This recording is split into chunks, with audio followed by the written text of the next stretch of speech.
servizio questi potenti strumenti, ci farà anche la registrazione, per cui queste presentazioni, che sono 3, saranno visibili a partire da, non lo so, fra qualche ora, domani o dopodomani, che ci diranno poi dalla cabina di regia, per cui ci sarà questa possibilità di formazione a distanza, anche per quelle persone che non sono riuscite a seguire le presentazioni in diretta. Sentivo dire che ci sarà anche un comunicato stampa che illustrerà queste formazioni registrate, e questa è una cosa molto bella, molto utile. Insomma, uno se le può guardare la sera, soprattutto gli amministratori, che hanno sempre, anche i tecnici naturalmente, ma che hanno le giornate piene, che hanno l'agenda zeppa, potersi guardare una presentazione nel tardo pomeriggio, la sera, è sempre una cosa positiva. Tra l'altro, a differenza di tanta formazione a distanza, che a volte è anche un'impronta, un taglio piuttosto noioso e fumoso da caffè, invece queste sono presentazioni tutte molto brillanti, molto coinvolgenti, e di conseguenza uno le ascolta volentieri. Stanno presentando il masterplan riciclabile.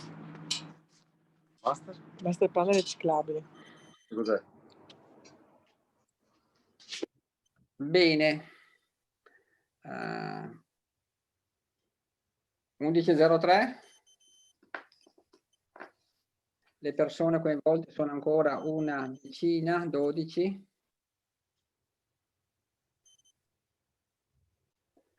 Io quasi quasi mi avvio a iniziare, per cui iniziamo formalmente. Buongiorno a tutti, eccoci qui per il terzo incontro dal titolo Muoversi in bici sicuri nel Veneto orientale.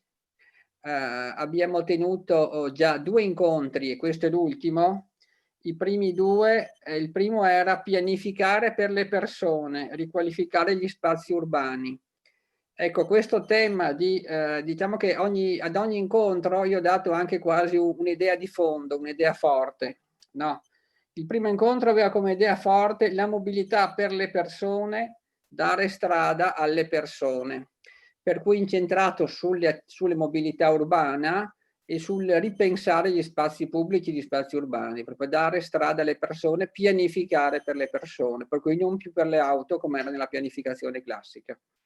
Primo livello. Secondo livello, secondo incontro invece era stato mobilità ciclistica urbana di area vasta, misurare le attività in corso con comuni ciclabili. Ecco, e l'idea forte di questo incontro, secondo me, era stata la complessità. Francesco Senesi ci aveva parlato della complessità dei piani, la complessità degli attori, la governance. Poi Valerio Lorenzelli ci aveva detto misurare le attività in corso con comuni ciclabili. Ecco, per cui l'idea che poi ha richiamato anche il sindaco Cereseri in chiusura del secondo incontro era la frammentazione. Passare dalla frammentazione, dalla complessità al concetto di unione, di mettere insieme. Ci vogliono dei contenitori in cui si inseriscono informazioni, ci vogliono una cabina di regia nella quale ci sia convergenza di informazione, ci sia coordinamento delle cose. Ecco, la Venezia orientale ha la fortuna di avere questa conferenza dei sindaci che lavora su 22 comuni, ecco, e 22 comuni bisogna farli lavorare assieme, ci vuole una buona organizzazione, ecco. C'è già buona, ma si può ovviamente arricchire di contenuti e di modalità. L'incontro di oggi allora, e veniamo alla giornata, promuovere la bicicletta in città e nei territori, anche individuando cicli itinerari a struttura leggera. Prima parte. Seconda parte, promuovere i territori e rendere i residenti ambasciatori dei propri luoghi.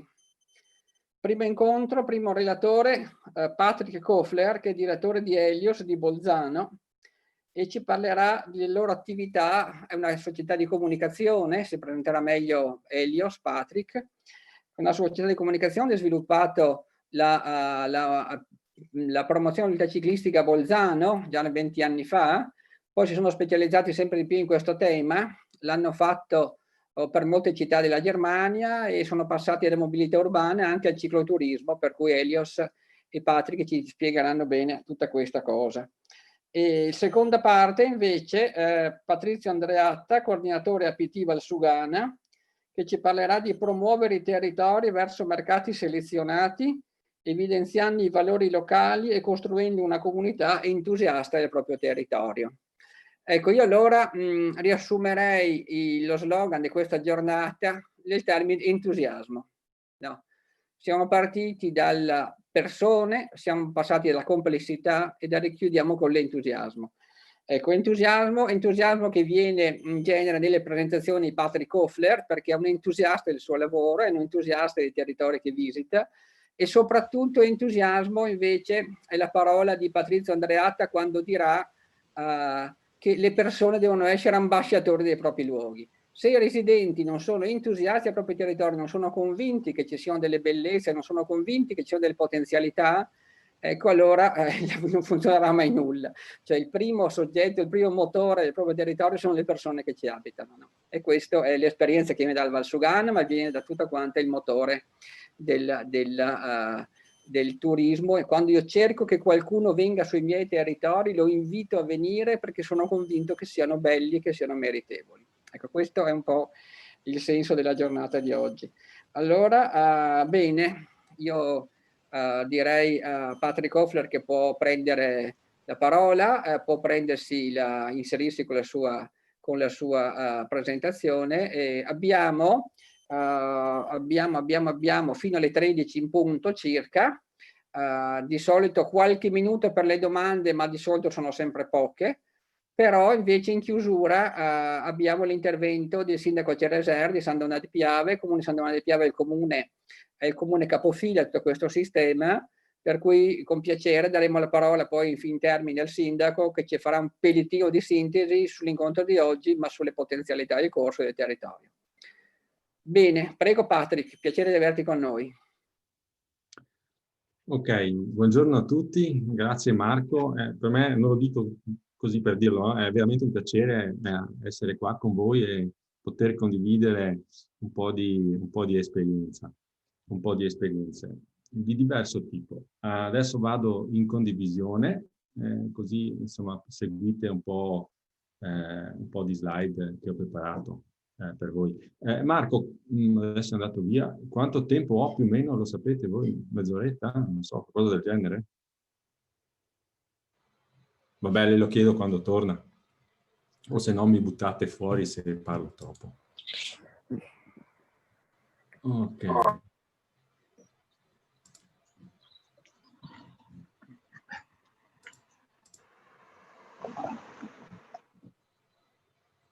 Bene. Vedete la slide? Datemi un riscontro se è tutto a posto. Affermativo. Sì, si vede, si vede. Sì, ok, perfetto. Allora, ci presento brevemente. Io sono Patrick Koffler, sono qua cresciuto bilingue in Alto Adige, mamma italiana, papà tedesco, per così dire, però tutti e due altoatesini. E sono il direttore di Helios, società che abbiamo fondato nel 2001. E diciamo così che il nostro principale obiettivo e scopo e ragione di esistere è perché vogliamo fare della bici la cosa più bella al mondo. E questo sia in ambito urbano e diciamo prevalentemente di cultura della ciclabilità urbana, ma poi anche nel cicloturismo, perché per noi diciamo è un aspetto fondamentale, è sempre la tematica della sostenibilità, e pensiamo che con un cicloturismo ben pensato si possa fare sviluppo territoriale, sostenibile, ed è questo che, insomma, che ci piace molto. Qua alcune esperienze, praticamente attualmente lavoriamo dal centro Italia, dall'Abruzzo fino a Berlino, e abbiamo iniziato con la ciclabilità a Bolzano nel 2003, nel 2004, vedete l'icona con Bici BZ, e da lì siamo partiti. Nel 2010 poi abbiamo fatto il salto in Germania, dove abbiamo vinto il bando di gara della città di Monaco per la creazione di una cultura ciclabile, cioè non infrastrutture ma cultura ciclabile, bando dotato con all'inizio 1.250.000 euro all'anno, che alla fine per Monaco non è neanche tanto, ma insomma è una cifra considerevole. Abbiamo lavorato per 7 anni nel Baden-Württemberg, che è la regione insomma al sud-ovest della Germania, in questo caso per la regione, non per una città, e abbiamo cercato di portare la cultura ciclabile in 25 città e comuni diversi. E abbiamo lavorato a Vienna e a Hannover, e attualmente stiamo creando, diciamo, il brand, il marchio della mobilità ciclabile per Berlino, per la capitale tedesca.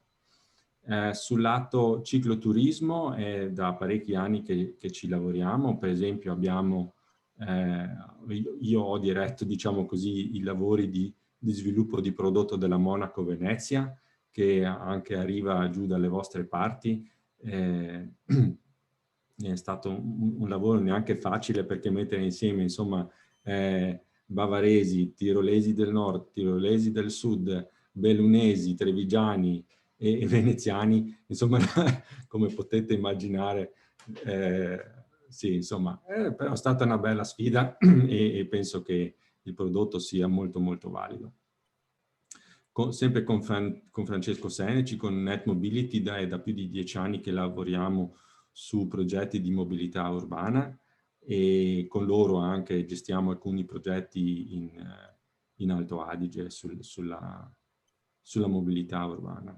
Ecco, adesso voglio entrare un po', io prima parlerò di promozione, diciamo, della ciclabilità, della cultura ciclabile, e poi di forse un paio di nuove idee di cicloturismo. E per prima cosa noi dobbiamo aver presente, qua ci tengo proprio a far passare questo messaggio: quando noi promuoviamo la cultura ciclabile, non vendiamo un prodotto e non vendiamo un servizio.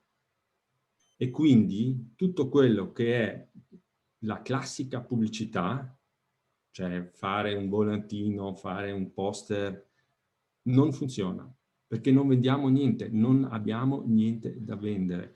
Cosa dobbiamo fare noi? L'obiettivo è, alla fine, se vogliamo creare una cultura ciclabile, dobbiamo lavorare sul sistema di valori della società, su quello che è importante per gli esseri umani.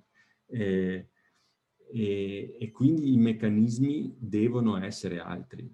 Io vedo anche adesso, ho visto varie campagne, Reggio Emilia e così via, le classiche campagne, diciamo, di affissione, e devo dire che, vabbè, è meglio farle di non farle, chiaramente, ma non, cioè, è anche già dimostrato che in questo caso non portano i risultati, perché per cambiare il comportamento degli esseri umani bisogna cambiare la cultura degli esseri umani. La cultura è tutto l'insieme di valori che fanno decidere l'essere umano di comportarsi in una certa maniera e non in un'altra.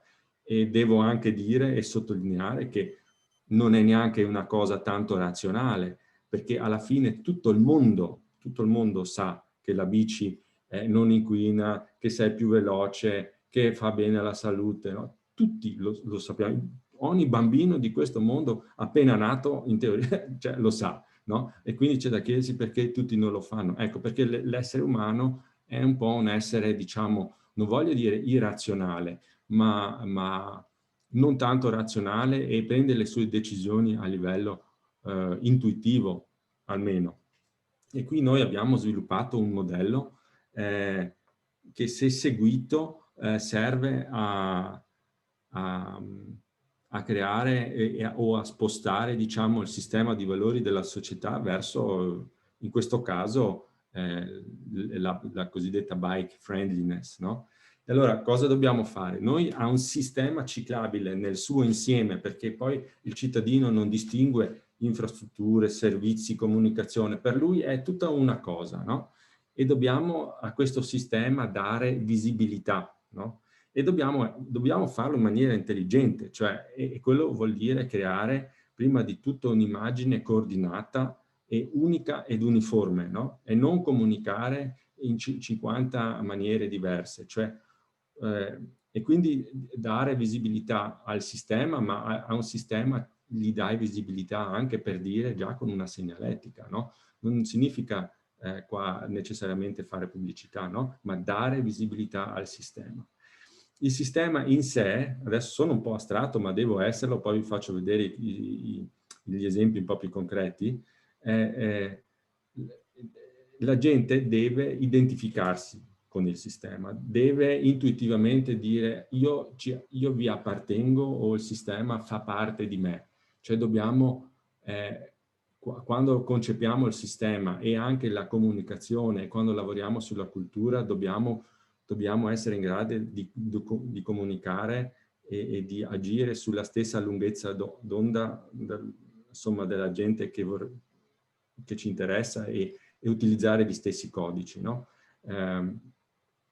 Per far sì che ci sia identificazione. Un metodo comprovato è il coinvolgimento, e il coinvolgimento può avere 1000 caratteri diversi, non necessariamente sono i focus group o i stakeholder meeting, ce ne sono tantissime forme di coinvolgimento, ma è bene avere sempre l'idea di coinvolgere la gente. E se noi mettiamo insieme questi 3 fattori in tutto quello che facciamo, noi generiamo valore. E quando qualcosa ha un valore percepito, la gente lo vuole e non serve più spiegare tanto, no? La gente lo vuole. E adesso a partire da questo ragionamento, diciamo a metà strada tra la teoria sociale e poi la pratica, vi faccio vedere alcuni esempi su cui abbiamo lavorato negli anni passati, no? Inizio con Bolzano, perché comunque è stata, diciamo, il primo esempio di città che ha, oltre a, diciamo, a ampliare tutta l'infrastruttura e i servizi, si è messa anche a comunicare a livello, diciamo, emozionale con il pubblico, no? E qui abbiamo creato diciamo, il design con il logo di BC Bolzano, molto semplice, un logo che dopo 20 anni è ancora moderno, e abbiamo iniziato anche poi a fare la segnaletica che vi farò vedere e a fare alcune azioni, diciamo, che volevano cambiare, diciamo, il modo di come si parla di bici e di come si concepisce bici.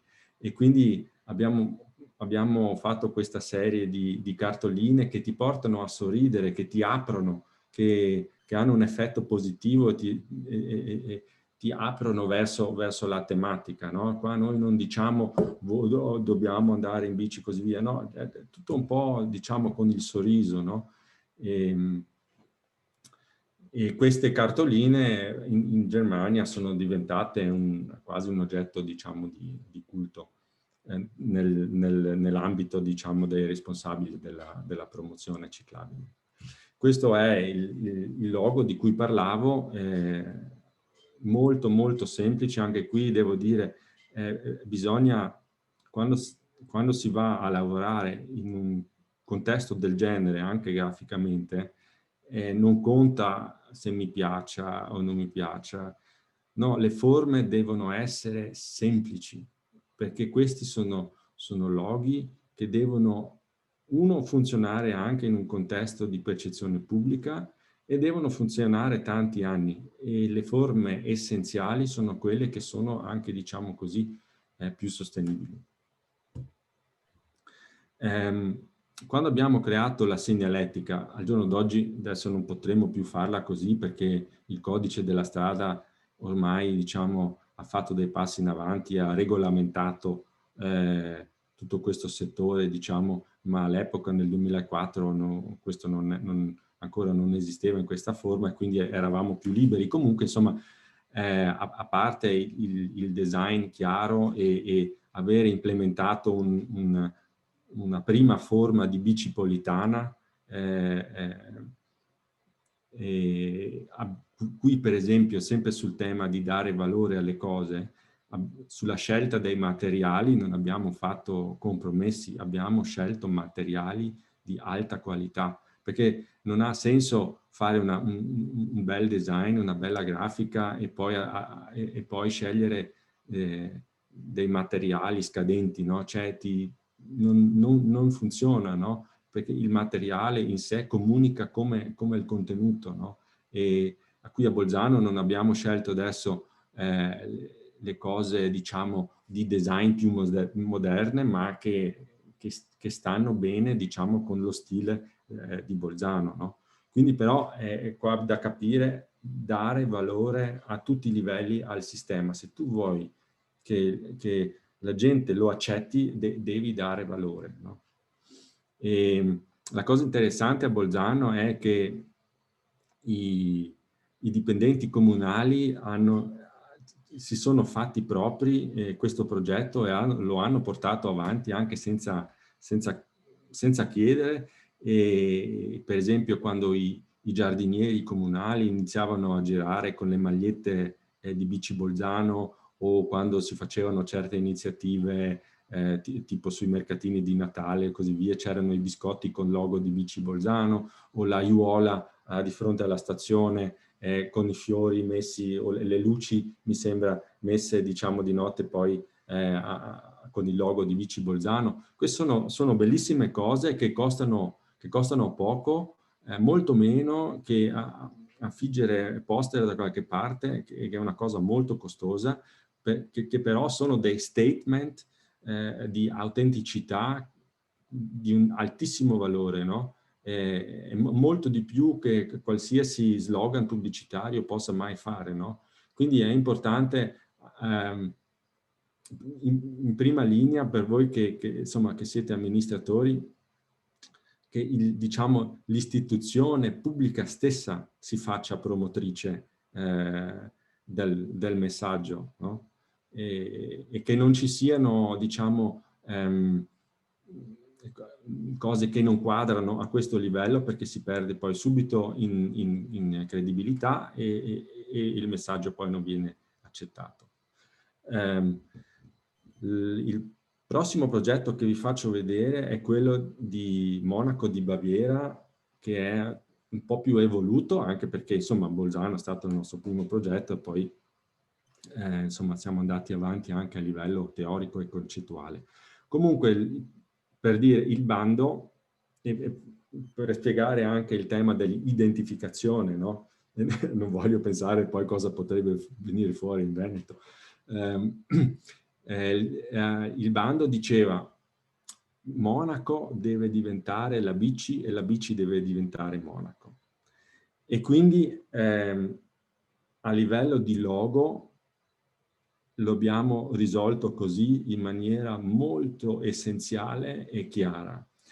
Poi alla campagna, al progetto, gli abbiamo dato un nome, no? E quindi bisogna capire, Monaco si ritiene il numero uno, un po' in tutti i campi: economia, sostenibilità, sport con il Bayern Monaco, le macchine con la BMW. Loro sono il numero uno un po' dappertutto e, se ci pensiamo bene, la vera capitale della Germania è Monaco, no? Così si vedono loro, no? Quindi noi il progetto l'abbiamo chiamato Monaco, capitale della bici. Però bici, in questo caso bicicletta, non abbiamo preso il termine del Hochdeutsch, cioè ma il termine dialettale di bici, no? che sarebbe non Fahrrad, ma Radl. E quindi questa, e l'abbiamo chiamata capitale della bici, per metà in dialetto, e questo è piaciuto, nel senso, sì, noi siamo capitale, noi siamo i migliori, no? E il termine dialettale per, diciamo, trovare un'ancora sull'identità locale. E questo è piaciuto molto, è diventato anche un po' un claim utilizzato poi dai ciclisti che dicevano: ma voi dite che siete capitale della bici, allora dovete fare ancora questo, questo e questo. Quindi è stato utilizzato moltissimo anche in questo senso, no? Cosa che all'inizio noi non avevamo mai dichiarato che volessimo, ma in verità lo speravamo e è stato poi anche fatto. Poi un'altra cosa, sempre per legare ciò che facciamo all'identità locale, per esempio questa è la Bavaria, no? Che è la patrona della Baviera, si trova lì su quei prati dove c'è l'Oktoberfest, e quindi è un simbolo locale molto, insomma, sentito, come anche altri, ma questo lo è, insomma, e qui qui la strategia è di prendere i simboli locali, quelli sentiti, e di metterci, di aggregarci la bici, no? Di utilizzare quella cultura che c'è e di aggiungerci la bici, no? Qui l'abbiamo fatto con le cartoline, e ci abbiamo aggiunto la bici, e anche in maniera politicamente corretta ci abbiamo anche messo il casco. Altra cosa, altre due cose da considerare qua su questa foto. Uno, se io sono la città che vuole promuovere la ciclabilità, ho più possibilità di un privato, forse non in senso economico, ma tutti i miei edifici, per esempio, posso utilizzarli per fare pubblicità alla bici. E quindi qui noi non siamo andati a spendere soldi per attaccare i poster e affiggerli nelle posizioni classiche. Abbiamo speso forse 2.000 euro qua per la produzione di questo big print là dietro, e che è semi-trasparente, quando sei dentro nell'edificio non lo vedi, ma da fuori lo vedi, e abbiamo utilizzato gli edifici pubblici della città per attaccare questi big print e far dire alla città, abbiamo risparmiato soldi, abbiamo creato un'alta credibilità e visibilità, e abbiamo fatto fare uno statement alla città stessa, no? Cioè, questo sono io e questo è importante per me. Questo da un lato. Dall'altro lato, sempre per creare visibilità, abbiamo detto: noi dobbiamo andare nel cuore di Monaco. Nel cuore di Monaco dobbiamo essere visibili con la bici. Abbiamo ottenuto il permesso per 2 mesi all'anno, di poter mettere lì il logo per terra nella piazza centrale, nella Marienplatz, il logo. E quindi tutti quelli che passano, insomma, lo vedono bene in grande. Cioè, voglio dire, noi vediamo tutta questa pubblicità dell'industria automobilistica, no? Che veramente sono belle, fanno i grandi, sono dappertutto, spendono fior di quattrini per essere presenti. Allora noi con la bici, cioè non possiamo, cioè noi dobbiamo andare, dobbiamo ambire ad arrivare a quel livello, ma utilizzare altri meccanismi. Cioè non ci sta che qua noi mettiamo un logo di 2 metri, deve essere di 10 metri. Se no non ha senso, no? Se noi vogliamo fare grande la bici, dobbiamo farla grande, insomma. Non ha senso utilizzare mezze misure in certi contesti, no? Comunque, anche qui poi alla fine c'è passato sopra il satellite di Google, e se tu vai, adesso non c'è più ovviamente perché ogni tanto cambia, ma se tu andavi sulla Marienplatz in un certo periodo vedevi lì il logo, no? E allora sapevamo, adesso siamo arrivati al posto giusto. Come un'azione di partecipazione, come esempio di un'azione di partecipazione, diciamo, più emozionale e di intrattenimento, ma comunque di partecipazione, questa azione che abbiamo chiamato Monaco cerca la star della bicicletta, München sucht den Radelstar. che si orienta un po' a questi casting shows che comunque ancora ci sono dappertutto, sia in Italia che in Germania. E abbiamo praticamente chiesto agli abitanti di Monaco di venire con le loro bici presso dei nostri stand che abbiamo praticamente fatto per un mese in diversi luoghi della città con un fotografo professionale. Abbiamo detto: venite e fatevi fotografare con la vostra bici. E sono venuti veramente, perché lo sappiamo, c'è un po' di esibizionismo, tu vuoi fare, vedere come sei, cosa hai e così via, no? E sono venuti con le loro bici, veramente più di 1000 foto abbiamo fatto, le abbiamo caricate sul sito, se le sono mandate, abbiamo creato molto traffico col sito, se le sono mandate agli amici e così via. Poi da questi 1000 abbiamo scelto 20 finalisti che abbiamo mandato in un, diciamo così, in un online voting. Con questi 20 finalisti abbiamo anche fatto dei poster, ma qui non sono fotomodelli, questi sono loro, come vivono e come sono venuti da noi. Poi è stato fatto questo online voting, ha vinto questo ragazzo con la maglia verde, Andy, e l'abbiamo premiato poi anche. Adesso c'aveva un video, ma mi sembra che non abbia senso farvelo vedere qua in streaming. Comunque è stato un successo incredibile, una visibilità incredibile ha generato questo progetto, è stato copiato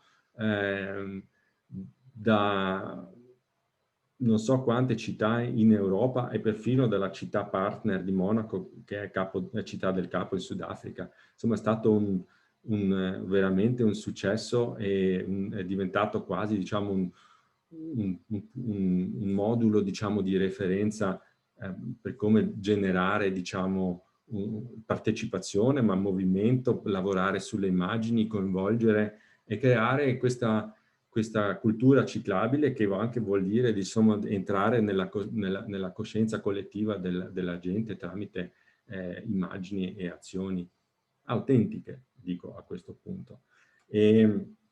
La campagna a Monaco aveva e ha ancora molti elementi, diciamo, attivanti, no? Tu devi attivare il cittadino. Diciamo, una volta all'anno chiudiamo la tangenziale o facciamo un percorso in città e arrivano i 20.000 e sono tutte immagini, sono esperienze positive e immagini che tu crei. Abbiamo un mercatino dell'usato, ma di standard alto qualità, sia nell'organizzazione sia nel programma, diciamo, di intrattenimento, l'aspetto culinario, sempre qualità a tutti i livelli. O per esempio a Monaco, diciamo, ogni anno arrivano 80.000 nuovi cittadini, no? Alcuni ne vanno via, arrivano, comunque sono 80.000 nuovi cittadini e abbiamo instaurato un programma per la città che praticamente c'è un'offerta da parte della città ai nuovi cittadini di far conoscere la loro nuova città, la loro nuova dimora in bici, no? Con una guida che poi fa un percorso con questi qua nel loro quartiere, gli spiega, insomma, la storia e così via. Tutto questo in bici, no? E abbiamo sviluppato un modulo di educazione per le scuole e non so, poi sono i nostri partner che lo fanno fuori a Monaco e vanno nelle scuole, una cosa però molto interattiva, attiva, no?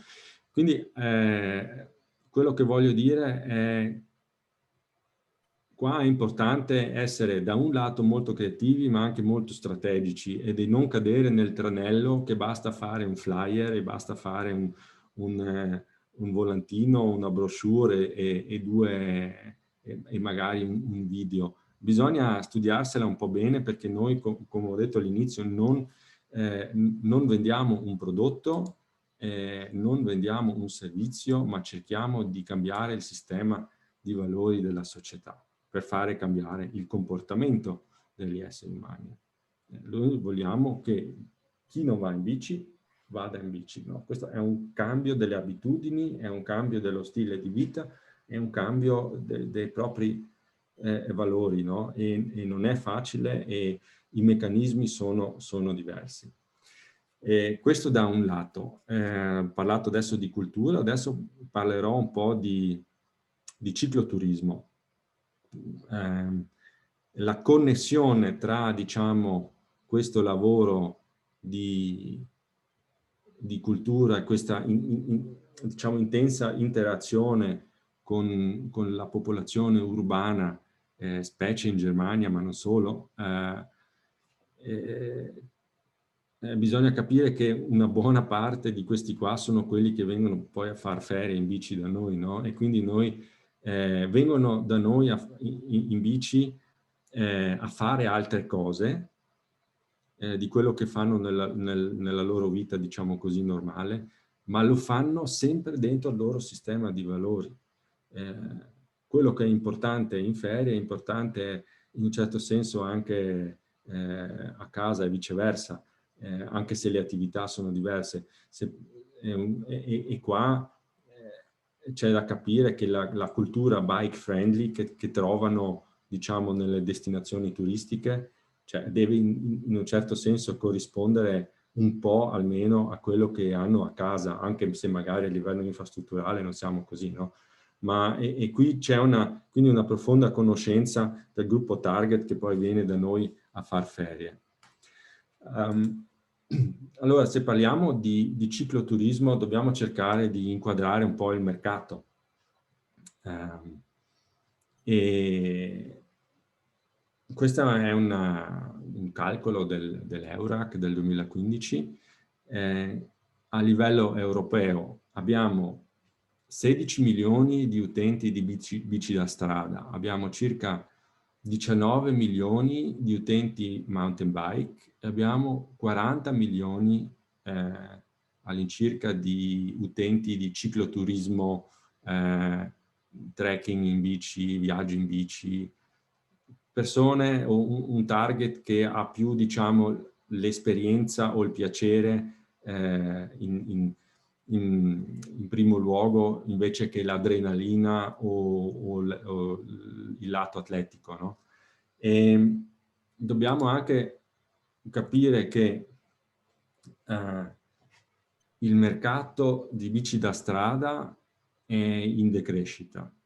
Il mercato mountain bike non aumenta, quello classico, e invece il cicloturismo sta avendo un boom un po' dappertutto, anche perché ci sono nuovi tipi di bici che permettono, per esempio la gravel, che sta fagocitando segmenti sia nel mountain bike e anche in bici da strada, ma con l'avvento anche delle e-bike si sta sviluppando una dinamica un po' nuova, no? E quindi questo pensiero settoriale basato sul tipo di bici non è più, alla fine non è più tanto rilevante, no? Perché abbiamo a livello tecnico un'ibridizzazione bestiale in tutte le direzioni. Non c'è più la bici da strada, non c'è la mountain bike, o non c'è più la city bike o la trekking bike. Ci sono tutte le forme intermedie in tutte le direzioni, no? Quindi noi non possiamo continuare specie se vogliamo, diciamo, dialogare col mercato cicloturistico, non possiamo sicuramente focalizzarci su una categoria tecnica, no? Anche perché poi sopra tutto quello che ho detto poi abbiamo il livello elettrico e ce l'abbiamo non solo sulla mountain bike, ce l'abbiamo sulla trekking bike, ce l'abbiamo sulla gravel e ce l'abbiamo anche sulla bici da corsa, cioè dappertutto. C'è una cosa che è un livello trasversale che c'è dappertutto, no? Quindi la sfida è di concepire dei prodotti cicloturistici a partire dall'esperienza che si vuole che il pubblico faccia e non dal tipo di bici che utilizza. Concepire un prodotto cicloturistico, dei percorsi poi alla fine con tutto quello che poi deve starci intorno, che poi sono fattibili con una gravel, con una bici da trekking, ma anche con una mountain bike, volendo, per dire, no? Tanto chi utilizza, diciamo, la maggior parte degli utenti i mountain bike, diciamo, non sono quelli orientati all'adrenalina, alla performance, ma ci vanno per, insomma, per piacere, no? Quindi dobbiamo incentrare tutti i ragionamenti sull'esperienza e non sulla categoria tecnica, no? Vi voglio fare due esempi dove abbiamo cercato di implementare queste logiche. E queste logiche permettono poi anche di portare, diciamo, di esplorare nuovi ambiti, no? Per esempio di portare il cicloturista classico nelle montagne, no? E qui con Dolomiti Garda, Doga, abbiamo fatto proprio questo. Questo è un progetto, diciamo, che ci è stato commissionato da 4 APT trentine, Val di Sole, Madonna di Campiglio, Comano e Garda Trentino. E la loro idea iniziale era noi vorremmo come punto di partenza Val di Sole che la gente salga con l'impianto e la bici fino al Monte Spolverino per scendere poi alla fine per Madonna di Campiglio, insomma tutte le valli fino ad arrivare al lago di Garda. Però poi noi abbiamo pensato, ma tutte queste destinazioni, forse il Garda Trentino meno, ma sicuramente Madonna di Campiglio, diciamo se tu vai lì il 5 settembre, insomma, non vedi, c'è il deserto quasi, no? Se poi vedo che in Alto Adige, l'Alto Adige è completamente destagionalizzato, cioè a parte 3 settimane in novembre, ma neanche lì, cioè sempre, no? Quindi la destagionalizzazione è possibile e è possibile farla col cicloturismo, però dobbiamo renderci indipendenti dagli impianti di risalita. E quindi abbiamo concepito un prodotto che partisse da Malè e arrivasse a Riva del Garda, interamente percorribile, senza bisogno di impianti di risalita, senza essere atleticamente troppo impegnativo e senza essere tecnicamente troppo impegnativo, specie nelle discese. E devo dire, insomma, che se voi andate a percorrere Doga, potete andarci col treno, potete andare col treno fino a Malè e poi arrivate dopo 1 o 2 giorni, 3, quanto volete, insomma, quanto tempo volete prendervi, potete farlo con qualsiasi bici alla fine che abbia un copertone che supera i 30-32 mm di larghezza. Io l'ho fatta tutta anche con la mia bici da corsa, con il copertone da 28 e non ho avuto problemi. Però insomma per stare un po' più sicuri e più confortevoli può essere una bici da trekking, una gravel e anche tutte le categorie di bici elettriche. Anzi, per le bici elettriche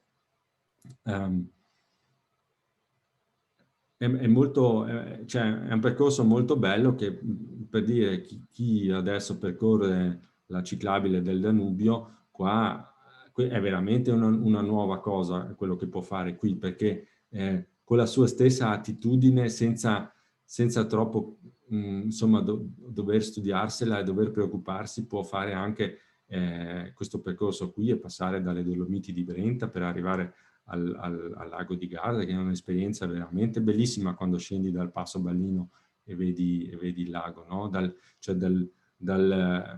Dall'alpino arrivi praticamente a un contesto quasi mediterraneo. E questo prodotto doveva essere poi lanciato quest'anno col coronavirus. Comunque c'è il sito, c'è tutto, e penso che inizieremo a spingerlo fra poco per insomma avere la stagione prossima. Comunque qui l'obiettivo era destagionalizzare, dare una nuova prospettiva anche agli operatori, far arrivare qui gente ad aprile, a maggio, a settembre, ottobre, anche forse novembre, così come questo, puoi benissimo farlo. Quindi un progetto con un po' una nuova filosofia. Un altro progetto, è l'ultimo che vi presento, è la rete ciclabile dei trabocchi. Una situazione neanche, diciamo, troppo lontana dalla vostra.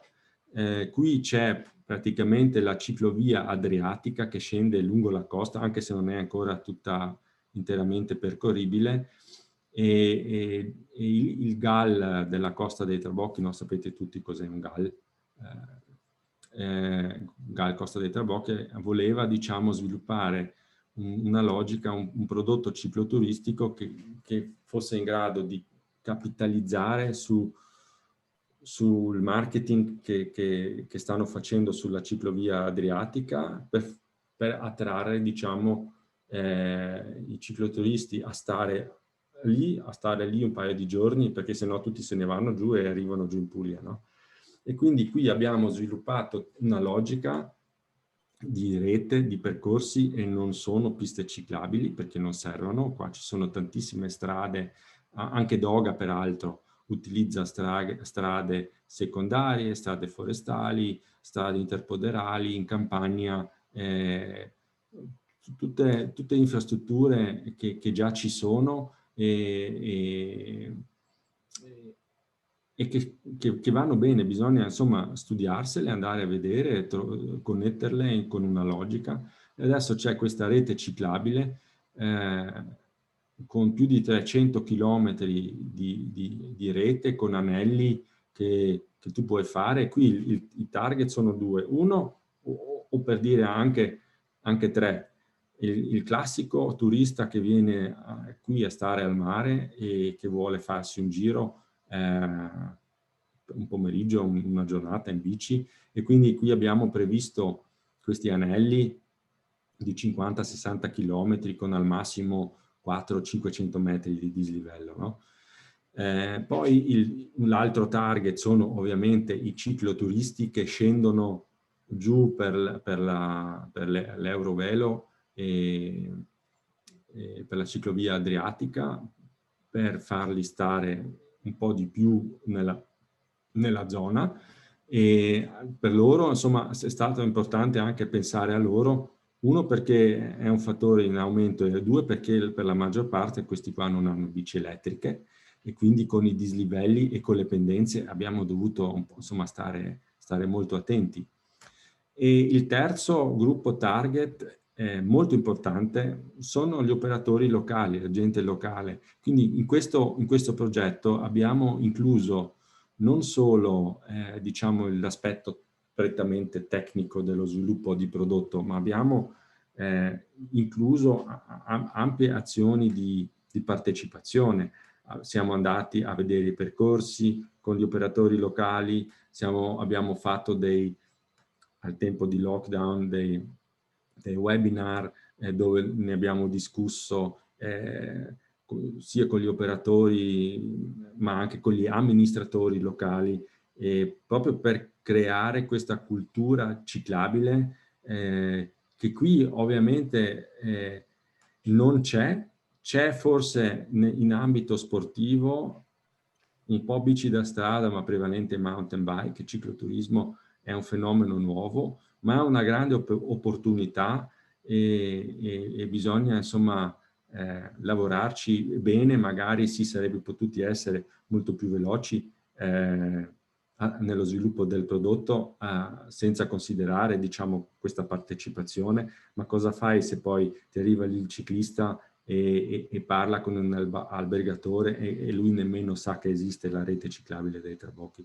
e tutta un'altra serie di conseguenze, no? Quindi qua nell'ottica della sostenibilità, dello sviluppo regionale sostenibile, abbiamo cercato di includere veramente massicciamente gli operatori locali e ancora, diciamo, stiamo lavorando molto anche con tutte le ditte fornitrici, con chi farà poi, perché qua il design non lo facciamo noi, lo fanno ditte locali, cioè a tutti i livelli cerchiamo di includere la comunità locale, perché è fondamentale, diciamo, quando tu poi fai una promessa all'ospite, che il territorio sia in grado di mantenerla.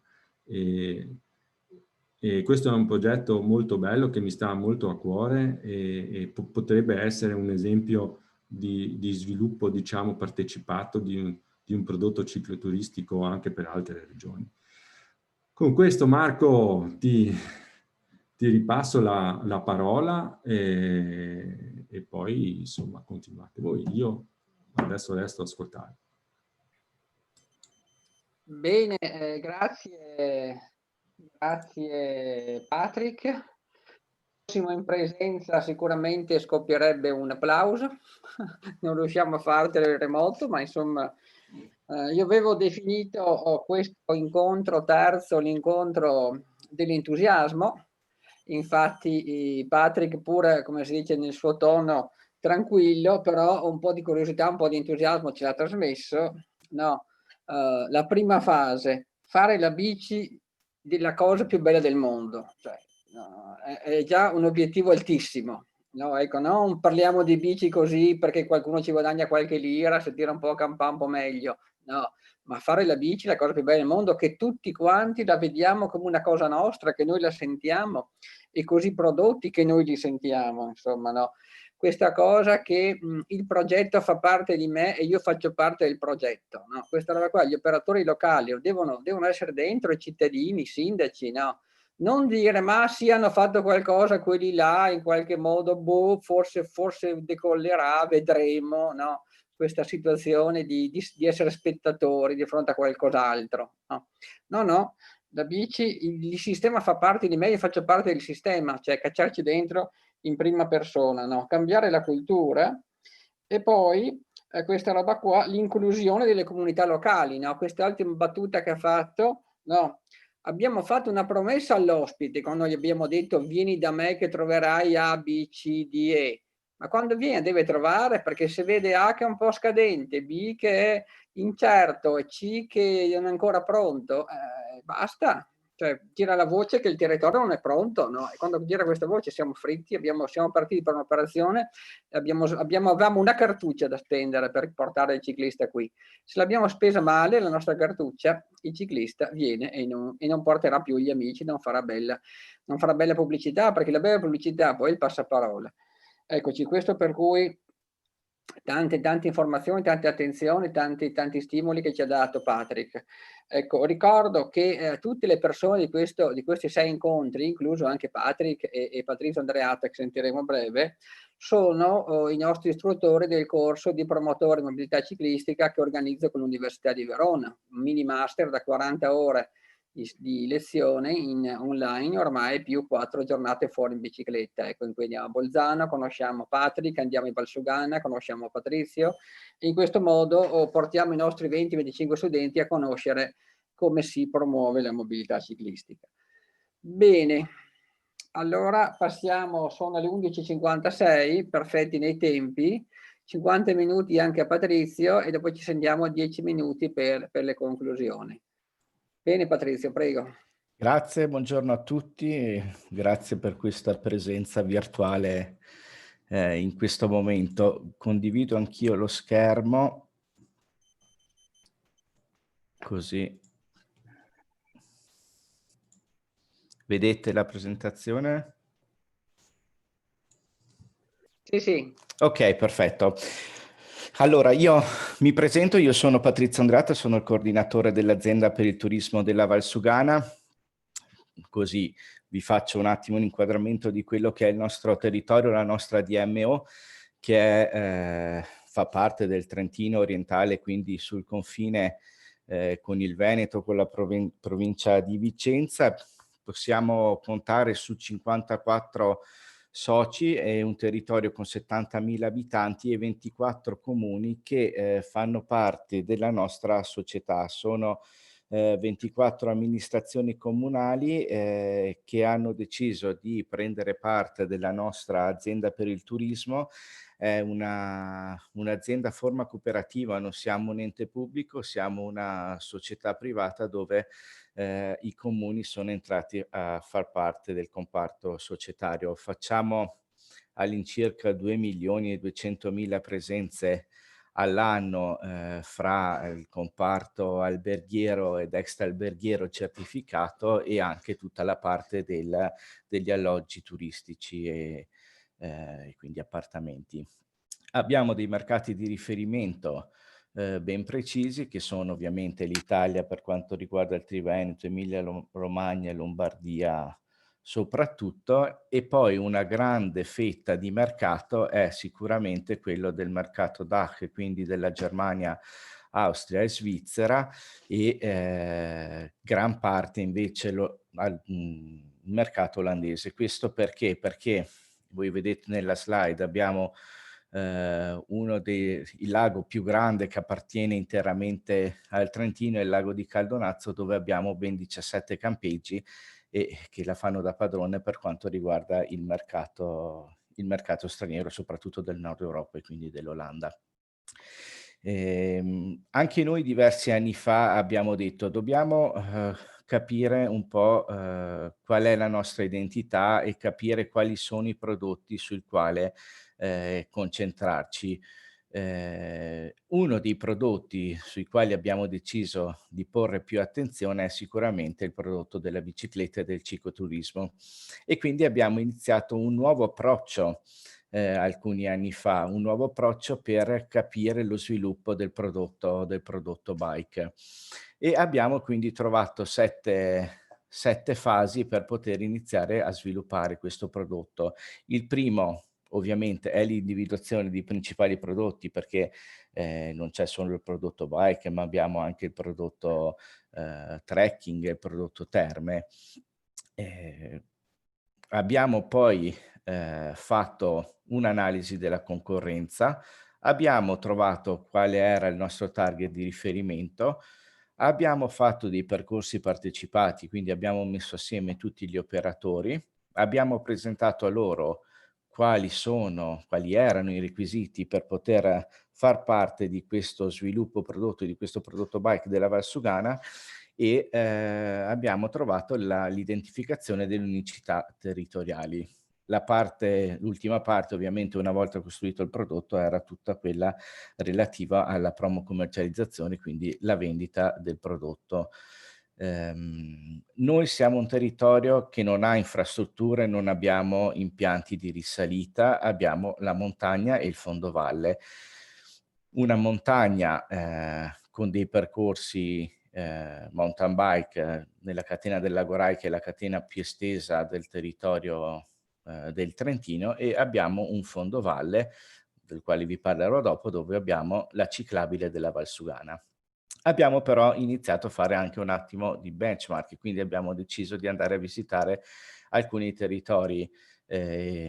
I nostri cugini dell'Alto Adige, siamo stati sul territorio, abbiamo visto come hanno sviluppato loro tutta la parte di rete ciclabile, e ci siamo spostati anche in Austria per quanto riguarda la visita a Leogang, questa zona austriaca, dove loro si sono concentrati sullo sviluppo bike più da bike park. Abbiamo fatto anche tutta una ricerca relativamente a quello che è il nostro target di riferimento, e abbiamo diviso in 4 parti l'identificazione del target, e quindi l'abbiamo identificato sotto un'area della prestazione, un'area dell'avventura, un'area dello svago e un'area della scoperta. Ad ognuna di queste aree abbiamo inserito quelle che sono le caratteristiche delle varie persone che fanno del prodotto bike la loro motivazione di vacanza. Abbiamo un'area della prestazione, quindi la bici come mezzo per sentirsi in forma, che all'interno di questo comprende tutta la grande fetta che c'è dei cicloamatori. Abbiamo la parte dei cicloavventurosi, quindi gli amanti della mountain bike, l'off-road, e quindi diciamo più dell'alta montagna. I cicloesploratori, che sono quelli che usano le bici come mezzo compatibile di vista della destinazione, e gli ecoturisti, e poi i cicloturisti per caso, che sono quelli che utilizzano la bicicletta se c'è la possibilità, e che ovviamente una cosa fondamentale per questo tipo di target è sicuramente la sicurezza, e quindi questo è entrato nell'area dello svago e quindi del piacere.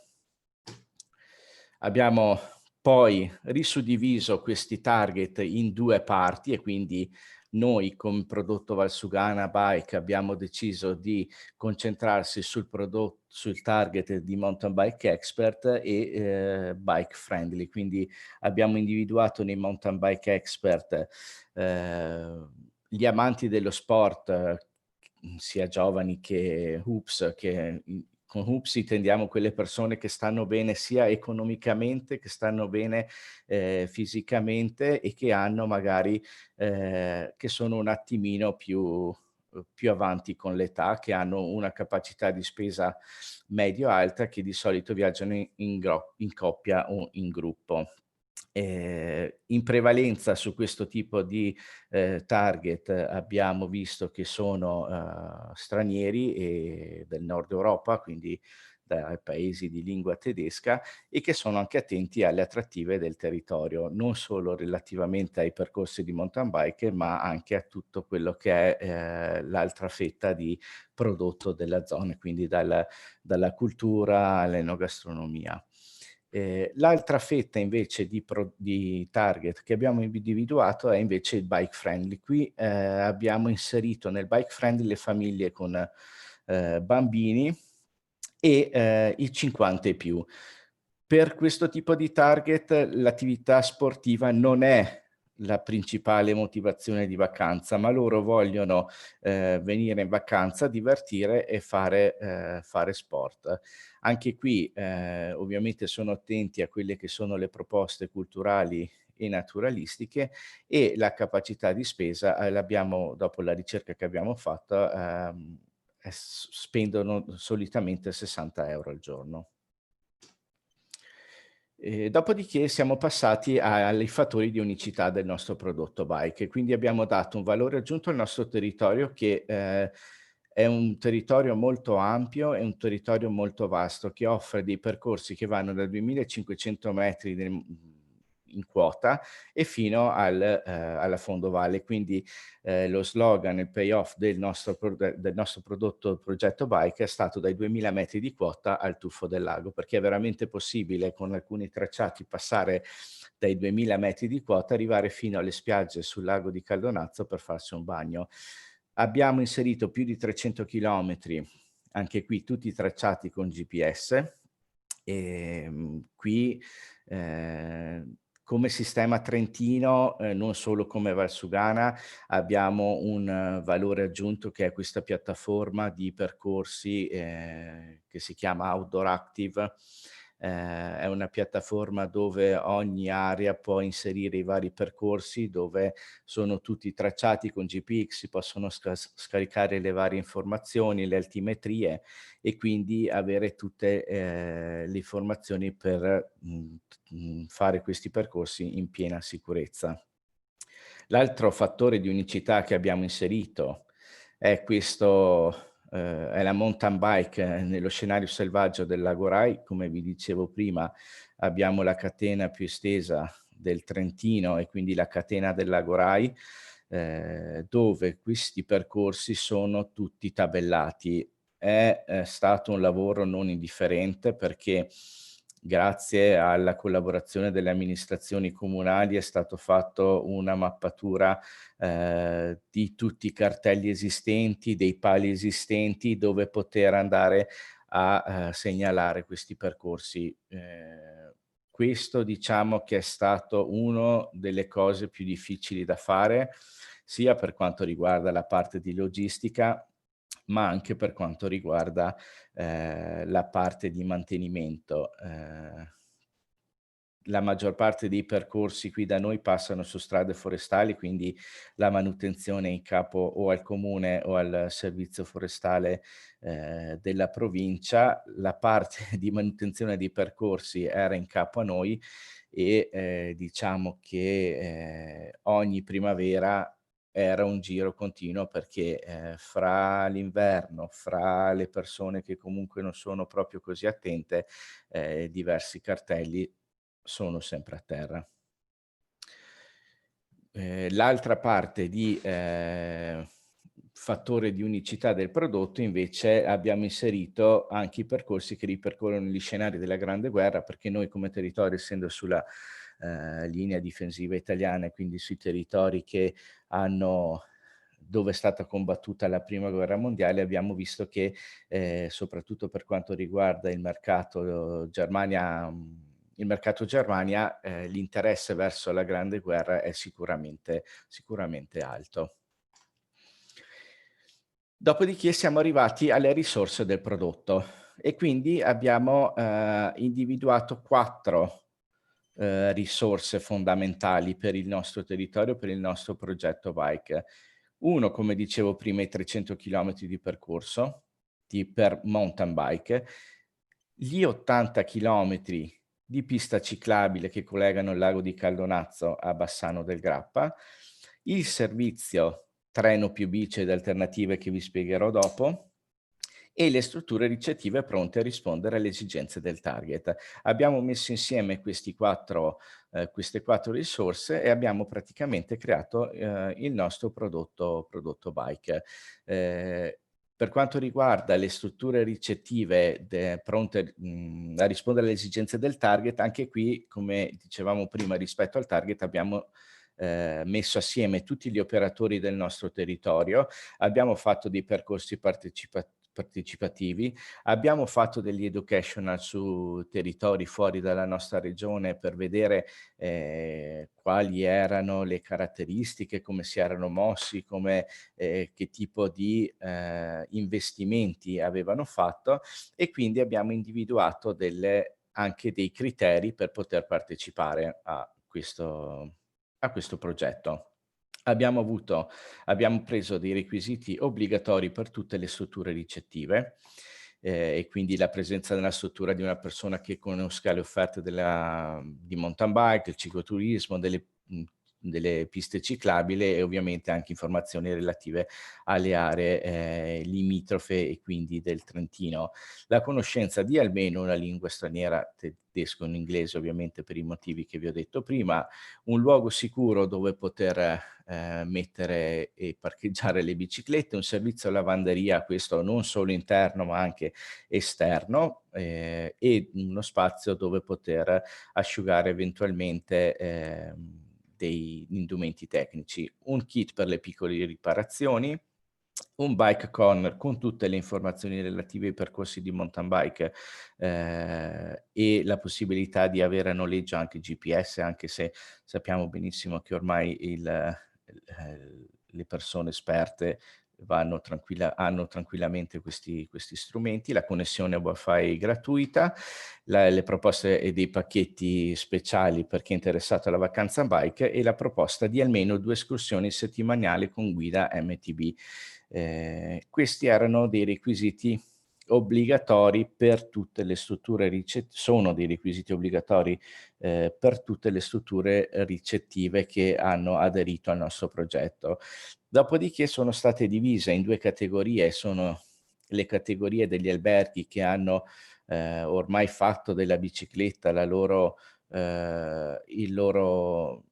principale la loro principale fonte e quindi hanno investito in diverse parti e per il loro albergo e quindi hanno fatto uno spazio adibito al lavaggio delle biciclette con la pompa, hanno fatto è stato deciso di fare un tavolo dei ciclisti, quindi un ritrovo fisso giornaliero fra tutti per discutere della tecnica, dell'alimentazione, dei percorsi, un'officina, in questo caso un'officina attrezzata con dei set completi, e poi il servizio ristorante con flessibilità dell'orario e la disponibilità di menù sportivi personalizzati. Non sono stati tantissimi gli alberghi che hanno aderito a questo Bike Expert, perché comunque comportava, per alcuni comportavano degli investimenti, però le persone che hanno aderito a questo hanno veramente ormai cambiato il modo di lavorare e diciamo che anche nelle situazioni più difficili come è stato quest'anno loro sono riusciti comunque a portare a casa un bel risultato. Dall'altra parte invece per quello che era il target riferito alla famiglia, invece abbiamo i bike and families, hotel amici della famiglia, quindi dove hanno messo a disposizione dei seggiolini a norma con i caschetti, delle proposte menu per bambini e delle convenzioni agevolate all'esterno per il noleggio bici, come noleggio di bici, camellini e anche carrellini. Questo diciamo che è stato lo sviluppo del nostro progetto Bike che ci ha portato poi a fare tutta una campagna di comunicazione. Aspettate, voi vedete ancora la presentazione? Perché io no. No, è uscita. Prova a ricaricarla. Aspetta,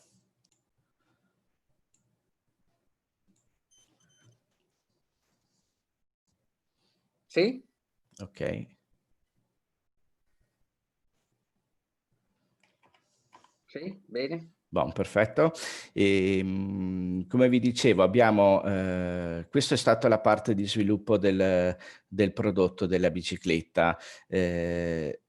Uno degli elementi fondamentali per il nostro territorio è sicuramente il cicloturismo di fondovalle e quindi il cicloturismo legato alla ciclabile della Valsugana. Una ciclabile, questi sono requisiti facoltativi ma che non, poi li vedrete nella presentazione eventualmente, è la ciclabile della Valsugana. Allora anche qui abbiamo iniziato a fare di nuovo un'ulteriore ricerca. Come vedete noi sul territorio abbiamo 5 uffici annuali, 2 uffici informazioni periferici, i famosi IAT di informazione ed accoglienza turistica, e abbiamo fatto delle indagini su quelle che erano le richieste di informazione che le persone fanno quando sono qui direttamente in vacanza. Potete vedere che il mondo della bicicletta nel nostro insieme è all'11%. Abbiamo poi suddiviso questo 11% in un'altra ulteriore ricerca dove abbiamo visto che il cicloturismo è al 52%. È al 52%, quindi la maggior parte delle persone che viene qui in vacanza chiede informazioni sulla nostra ciclabile, sulla ciclabile della Valsugana. Per questo abbiamo detto la ciclabile della Valsugana è sicuramente il valore aggiunto, uno dei valori aggiunti della nostra valle, e quindi dobbiamo iniziare a promuoverla sempre di più. In questo caso ci siamo confrontati con l'ufficio piste ciclabili della provincia autonoma di Trento, perché sono loro i proprietari della ciclabile, sono loro che costruiscono tutti i pezzi di ciclabile presenti sul nostro territorio, e abbiamo iniziato assieme questo percorso di promozione della nostra ciclabile. L'85% del percorso della ciclabile sul territorio trentino è esclusivamente dedicato alle biciclette. Abbiamo solamente un 15% che è su strade promiscue o all'interno di centri storici di paesi della Valsugana.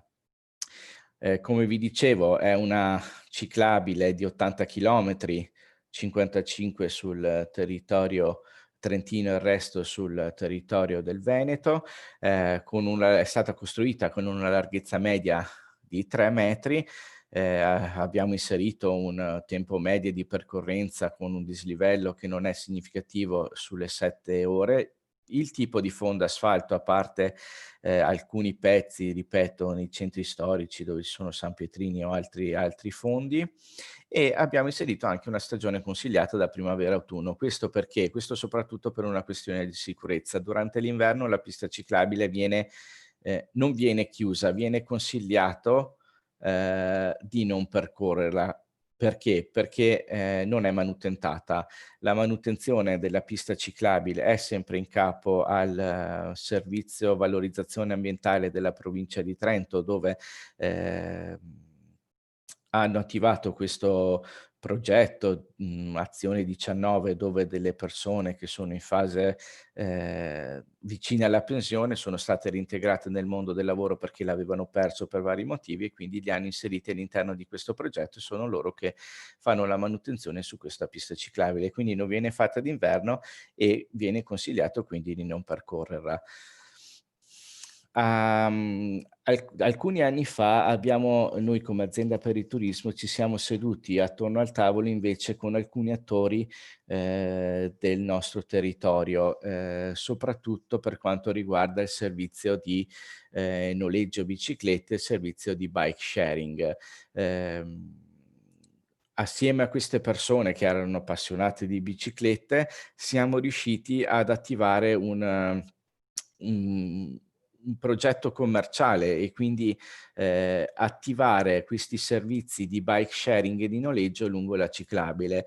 Al momento sono presenti sulla pista ciclabile 4 bicigrill, e quindi gli autogrill della ciclabile, che sono dei punti ristoro e di assistenza, e soprattutto dei servizi di bike sharing dove è possibile prendere la bicicletta in un punto, percorrere la ciclabile della Valsugana, se si vuole tutta. Chi non ce la fa può fermarsi prima, perché ci sono su tutto il territorio, in ogni paese toccato dalla ciclabile, un punto di sosta dove poter lasciare la bicicletta. Poi c'è la possibilità di rientrare o col bus o col treno o con il bus.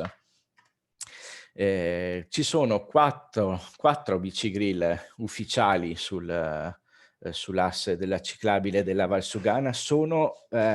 Io li chiamo bicigrill ufficiali perché sono delle strutture che hanno un disciplinare che è stato regolamentato dalla provincia autonoma di Trento, e quindi sono delle strutture che hanno dovuto sono state praticamente costruite tutte ex novo e hanno determinati requisiti. Lungo la ciclabile si trovano anche altri punti di sosta che sono bar o ristoranti, che però non possono essere chiamati bicigrill, perché il bicigrill è praticamente hanno un protocollo che è stato validato dall'Ufficio Piste Ciclabili della provincia autonoma di Trento.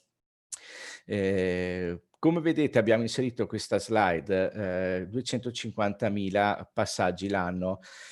Questo è possibile rilevarlo grazie a delle colonnine di rilevazione che sono state inserite in 3 punti della ciclabile, dal lago di Caldonazzo fino al confine con il Veneto, dove vengono conteggiate le persone che passano a piedi e le persone che passano in bicicletta. Abbiamo inserito 250.000 sono 250.000 passaggi all'anno. Devo dire la sincera verità che raccontavo anche a Marco l'ultima volta, per quest'anno, nonostante il momento di crisi, nonostante l'estate molto difficile, invece abbiamo superato anche questa cifra. Ovviamente sarà stato perché gli escursionisti comunque si sono mossi molto sul nostro territorio, e quindi la ciclabile quest'anno è stata sicuramente una delle attrattive più forti che abbiamo avuto qui sul nostro territorio. Come vi dicevo prima, il bike sharing, quindi la possibilità del noleggio delle attrezzature e poter riconsegnare poi la bicicletta in uno dei punti e fare rientro con il treno al punto di partenza, e il servizio trasporto treno più bici. Questo è un servizio che ci sta facendo un po' penare a volte, nel senso che ovviamente la ferrovia è gestita da Trentino Trasporti. Durante il periodo di luglio-agosto i treni che di solito vengono utilizzati per i pendolari che vanno in città per studio o per lavoro vengono smontati e vengono attrezzati con 32 posti bici su ogni viaggio, su ogni corsa, e quindi nei mesi dal 1° di luglio fino al 31 agosto c'è questa possibilità, sono 32 posti bicicletta su ogni treno. Purtroppo nel periodo estivo molte volte e diverse tratte vengono poste a manutenzione, tratte della ferrovia intendo, vengono poste a manutenzione, quindi si cerca sempre, questo grazie alla collaborazione nostra insieme a Trentino Trasporti, di mettere dei servizi sostitutivi. E anche l'estate scorsa è stato inserito un servizio sostitutivo di bus bici, dove era possibile caricare le biciclette sul carrello bici e quindi fare il rientro con l'autobus di linea. Ecco, ora mi soffermerei un attimo su quello che è proprio l'identità del nostro territorio. Noi vi ho raccontato che abbiamo sviluppato questo progetto bike, abbiamo sviluppato e continuiamo a sviluppare e a promuovere sempre di più la ciclabile della Valsugana, perché è una delle attrattive maggiori del nostro territorio, però ci siamo detti l'anno scorso, dobbiamo trovare una vera identità del nostro territorio e quindi capire cosa vogliamo. Noi abbiamo un'area geografica molto vasta, abbiamo tantissime cose, abbiamo i laghi di Levico e Caldonazzo, abbiamo la catena montuosa del Lago Rai, abbiamo le terme di Levico, abbiamo la ciclabile della Valsugana, abbiamo tutta la parte di Malghe e alpeggio, però non abbiamo una vera identità. Il lago di Garda, il Garda Trentino ha il lago di Garda, e diciamo che questo è la sua identità. Noi non ce l'avevamo e quindi abbiamo deciso di trovare qualcosa che possa distinguerci dalle altre zone, e abbiamo deciso di puntare su quello che è il turismo sostenibile. Un turismo sostenibile, e abbiamo iniziato quindi tutta una serie di incontri partecipativi con le amministrazioni comunali del nostro territorio per diventare la prima destinazione certificata per il turismo sostenibile. È stata una bella lotta, abbiamo fatto tantissimi percorsi, e però dal giugno del 2019 siamo diventati la prima destinazione certificata per il turismo sostenibile secondo i criteri del Global Sustainable Tourist Council, il GSTC, che è un partner delle Nazioni Unite. È una certificazione che raccoglie più di 110 indicatori e di 110 criteri, e abbiamo dovuto far fronte a tutti questi criteri. Non è una certificazione solamente relativa a quello che è l'ambiente in sé, ma è una certificazione di sistema.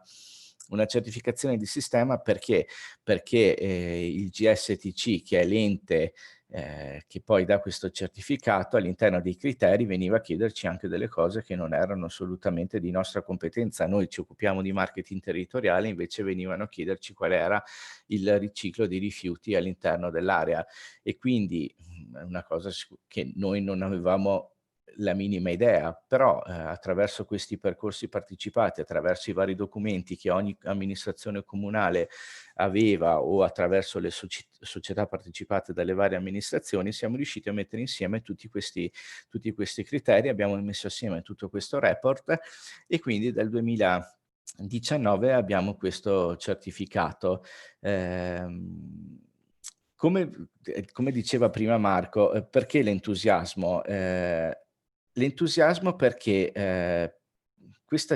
noi dobbiamo portare la consapevolezza adesso che siamo un territorio certificato per il turismo sostenibile, perché questo deve diventare la nostra identità e deve diventare uno dei punti fondamentali per poter vendere gli altri prodotti. E quindi parliamo di ciclabile, ma parliamo della ciclabile, quindi voi state pedalando nella prima destinazione certificata per il turismo sostenibile. Abbiamo quindi attivato anche qui tutta una serie di incontri sul territorio dove abbiamo messo il cittadino al centro e abbiamo coniato un nuovo slogan che è proprio uno slogan legato alla certificazione di sostenibilità, dove ci piace vivere. Noi che viviamo qui e i cittadini che vivono nei vari paesi, nei 24 comuni, devono essere loro i primi ambasciatori del territorio, devono essere loro che dicono quanto è bello vivere qui, che devono trasmettere la qualità dell'offerta della nostra area e che devono dire loro quanto è bello vivere qua, perché ci capita ancora, non abbiamo risolto il problema, che i cittadini va in giro per i nostri paesi, si trova il turista di turno che chiede informazione e gli chiede dov'è una determinata attrazione, loro dicono, non so, dovrebbe essere su per di là. E ci capitava molto spesso. Quindi per poter far fronte anche a questo problema abbiamo attivato questi corsi, li abbiamo chiamati proprio dei corsi di ambasciatore del territorio, dove abbiamo insegnato a diversi cittadini come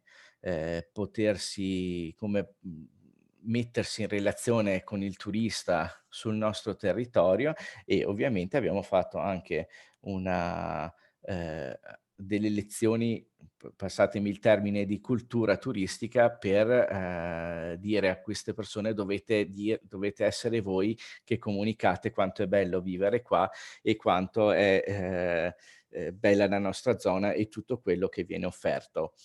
Questo, diciamo, è un percorso che è partito già l'anno scorso. Abbiamo fatto diversi incontri, l'abbiamo fatto con i più giovani, abbiamo fatto i giovani ambasciatori del territorio, abbiamo fatto il corso invece solo degli ambasciatori del territorio con altre persone.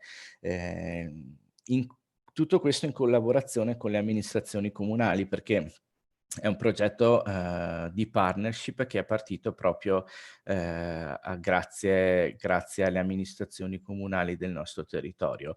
Oltre ai cittadini, ovviamente l'altra parte grossa fetta che abbiamo fatto è tutta la parte di formazione e di incontri che sono stati fatti con gli operatori del settore turistico, e quindi albergatori, operatori dell'alberghiero e dell'extra-alberghiero, e anche tutta la fetta di ristoratori, agriturismi, eccetera, presenti sul nostro territorio. Questo è stato un altro bel lavoro. La certificazione non è una certificazione statica, ma è una certificazione che si muove e che si aggiorna ogni anno, quindi ogni anno noi abbiamo un audit di verifica da parte del Global Sustainable Tourist Council, e quindi da un'azienda certificatrice che è veneta, perché ci siamo appoggiati anche noi per fare questo tipo di attività a un'azienda che è uno spin-off dell'Università di Padova, e quindi ogni anno c'è sempre qualcosa da migliorare. Non tutti i criteri sono stati valutati positivamente, ci sono stati dei criteri che sono rimasti aperti. Perché? Perché la destinazione, la DMO, ogni anno deve implementare i servizi e deve continuare questo tipo di attività per avere un territorio che sia poi coerente con tutta la linea di sostenibilità che è stata messa in campo dall'azienda per il turismo. Ecco, forse sono stato un po' troppo veloce, non lo so, però diciamo che volevo soffermarmi anche su questa parte della sostenibilità, perché è stata sicuramente il valore aggiunto che noi abbiamo dall'anno scorso e che dobbiamo portare avanti. Non stiamo vivendo un momento facile per quanto riguarda la promozione turistica in Trentino, perché siamo in fase di riforma del turismo, della legge di riforma sul turismo del Trentino, e quindi anche noi nei prossimi anni avremo sicuramente alcuni cambiamenti. Siamo delle società private che hanno dei contributi pubblici, e quindi dobbiamo anche noi cambiare quello che è il nostro assetto e la nostra governance, e quindi fino adesso abbiamo avuto un 85% di contributi pubblici, un 15% di contributi privati. Dobbiamo adeguarci a quella che è la legge europea, e quindi dall'anno prossimo dovremmo avere un 49% di contributi pubblici e il 51% di contributi privati. Quindi questa è la sfida per l'anno prossimo e per i prossimi anni. Grazie. Grazie Patrizio, anche a te l'applauso virtuale. Se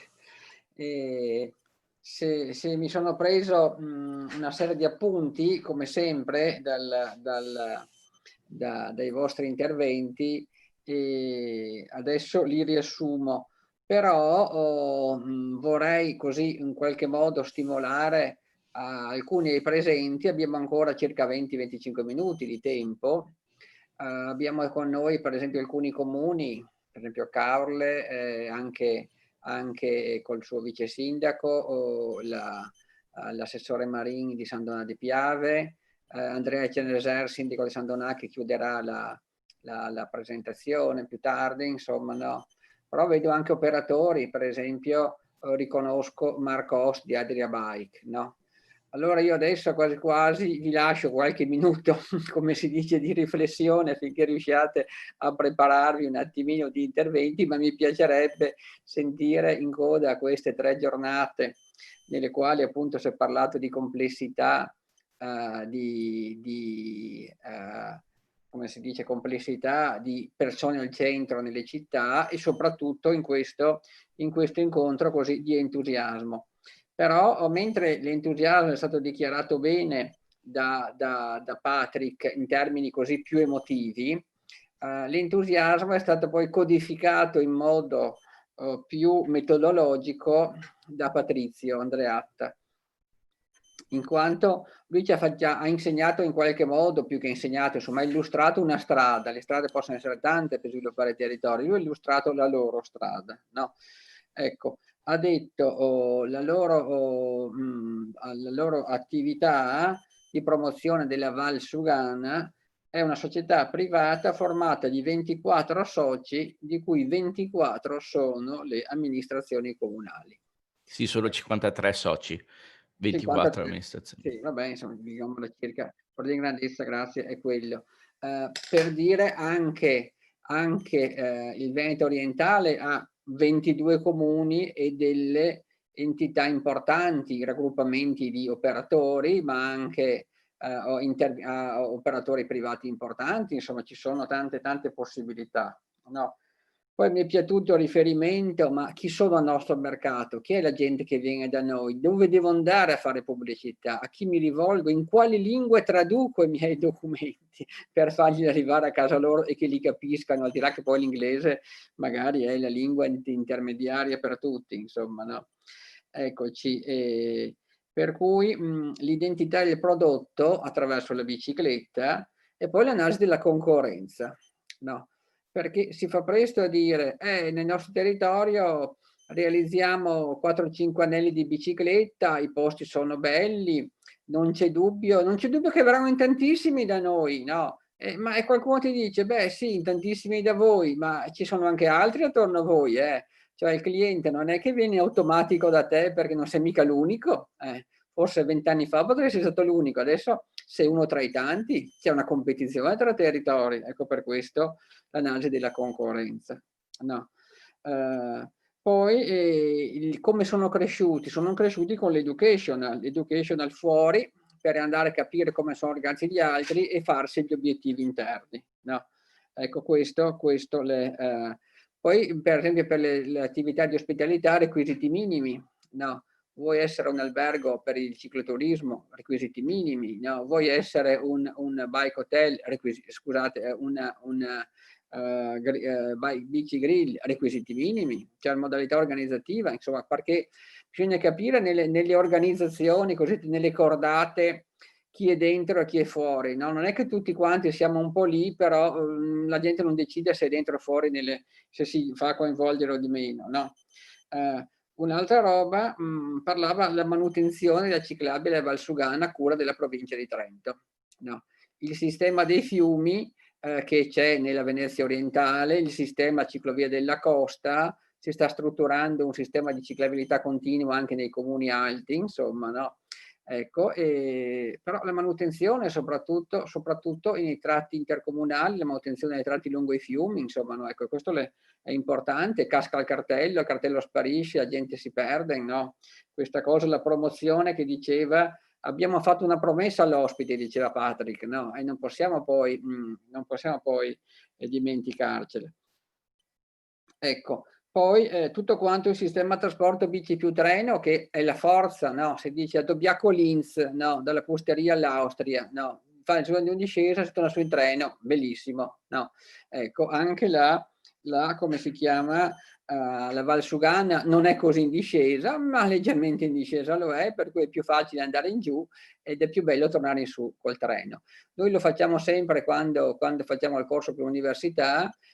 Facciamo da Levico a Tezze, sono circa 30-35 km, andiamo giù la mattina, poi ci fermiamo a mangiare la bici grill, abbandoniamo le bici, nel senso che le restituiamo al noleggiatore che ce l'ha imprestate, sono grossissimi noleggiatori, e torniamo indietro col treno. Questa roba qui, se io penso anche al concetto del ciclista occasionale che ci diceva Patrizio, no? Uno dice sì, ma sulla costa soprattutto, no, la costa mi intendo la vostra, la costa della costa adriatica, insomma, no, ci saranno sicuramente i noleggiatori, ci saranno questi ciclisti occasionali che avranno voglia di prendersi la bici per fare un pomeriggio ogni tanto, perché non se la portano da casa, no, però se la trovano lì un pomeriggio, una giornata intera, fanno un giro. E poi però mi viene in mente questa intermodalità che loro hanno sistematica col treno da 32 posti, però parlando anche degli incontri di qualche giorno fa che è stato fatto in una cabina di regia, un incontro interno, per esempio il comune di Caorle ha accennato a una prospettiva di navigazione tra Caorle e Bibbione, per cui insomma è una novità fortissima, è una caratteristica potente del territorio, sono posti oggi sconosciuti, insomma ci vanno solo i pescatori e i locali, ma il turista realmente ci va oggi, insomma, se non chi ha il proprio motoscafo, insomma, no? Ecco, per cui c'è navigare su quello. E anche abbiamo avuto uno scambio di mail con ATVO e anche loro hanno in mente un bike shuttle che faccia tutta la costa con dietro rimorchio biciclette, insomma, no? Rimorchio biciclette noi lo vediamo anche per esempio in Val di Fiemme Fassa, c'è il rimorchio bici che porta su e giù le bici, per cui no. Ecco, allora questa integrazione che potrebbero essere anche le novità del vostro territorio per riuscire a dare proprio per far muovere questi turisti che non hanno già la bici al seguito, che non sono allenatissimi da farsi tanta strada. Ecco, poi il tema dei rilevatori di presenza, no? Quanta gente passa, contare, vedere, no? Ecco, allora hanno un percorso lineare, qui invece nel Venezia orientale c'è un percorso a rete. Ecco, però i numeri sono importanti perché i numeri sono quelli che poi danno anche dimostrano un po' il successo. E poi mi è piaciuto tutto quanto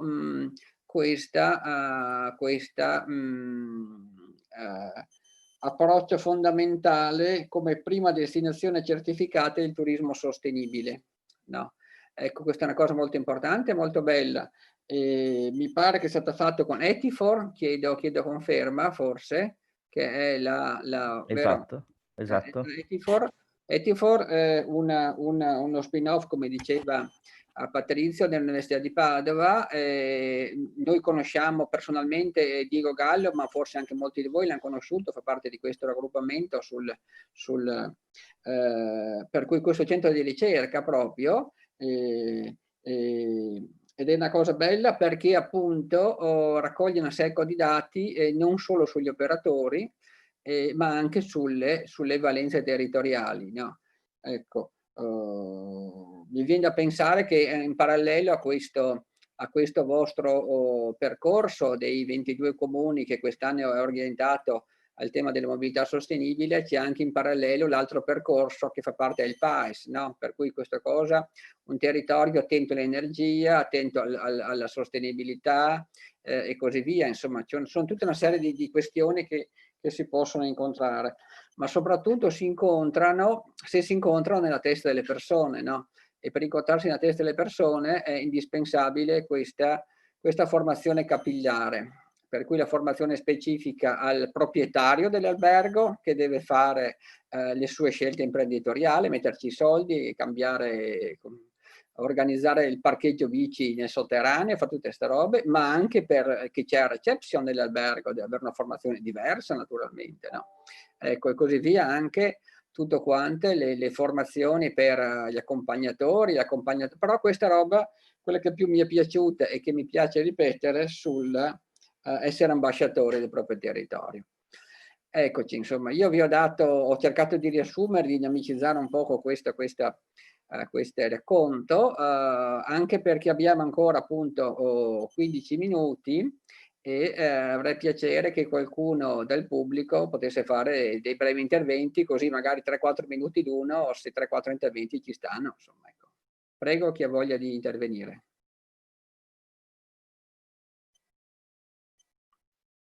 Marco Os di Agrabike.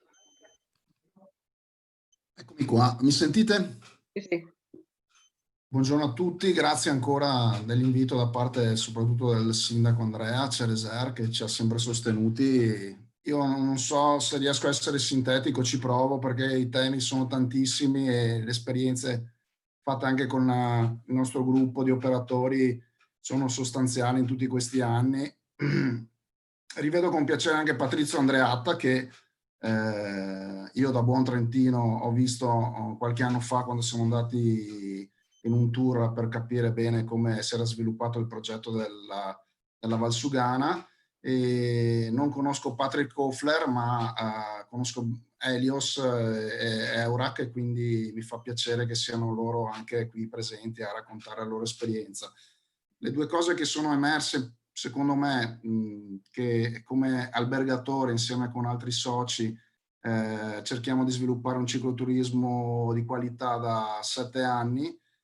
Secondo me il punto centrale che è stato messo in evidenza è quello della sostenibilità, dello sviluppo territoriale sostenibile, che è il trend che secondo quello che ci hanno riferito anche tanti esperti è quello più importante da quei prossimi anni. Sostenibilità non solo ambientale ma ovviamente economica, e qui il discorso del turismo ci cade bene, ma anche di governance. Questo è un po' un concetto, da quello che ci hanno sempre spiegato, completo di sostenibilità. Io però volevo anche portare la nostra esperienza in un minuto. Dopo 7 anni e vari percorsi partecipati anche noi, sempre con gli esperti che avete già citato, Etifor e non solo, abbiamo creato una rete di impresa di bike hotel su tutta la costa, e con tutti i requisiti che già sono stati ricordati, quindi un percorso che ci ha in 2 anni portati a essere organizzati in questo modo, con appunto una rete che fa poi riferimento a disposizione della regione, e con questo cerchiamo di creare sia dei servizi privati che possono un collegamento bici-barca, sia altre iniziative per collegare tutto il territorio. Il nostro è un lavoro sulla costa, servirebbe altrettanto lavoro all'interno, e quindi ben venga la conferenza dei sindaci, il master plan e queste iniziative.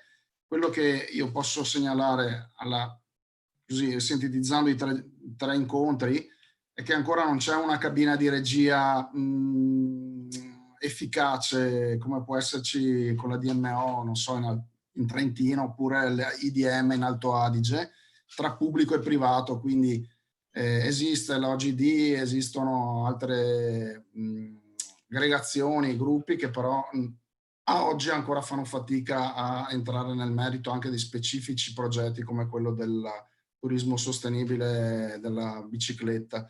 Per cui passo avanti sarà sicuramente a parte nostra come privati di essere veramente autentici ambasciatori e di ultimare i progetti, meglio i servizi per l'ospite in chiave coerente, ma è necessario che anche così il pubblico evolva in una direzione più coordinata, ecco, anche con le realtà di promozione del turismo. La manutenzione è una delle criticità assolute anche nella nostra area. Per quanto riguarda gli elementi di distinzione e unicità, appunto, avendo molti fiumi e lagune, l'idea della bici barca è sicuramente vincente, ma va rafforzata. E poi non ultimo, io credo che vada fatta anche per la promozione turistica una certificazione degli hotel secondo criteri che interessano più ai clienti d'Oltralpe, quindi portare il Bet and Bike dell'Associazione Amici della Bici Tedesca, ADFC, anche diciamo in Veneto e nella parte veneziana, così da incentivare questi turisti a avere, come dire, certezza che quando vengono trovano gli stessi requisiti che trovano nel loro paese. Io ho finito e ascolto volentieri gli altri interventi. Grazie.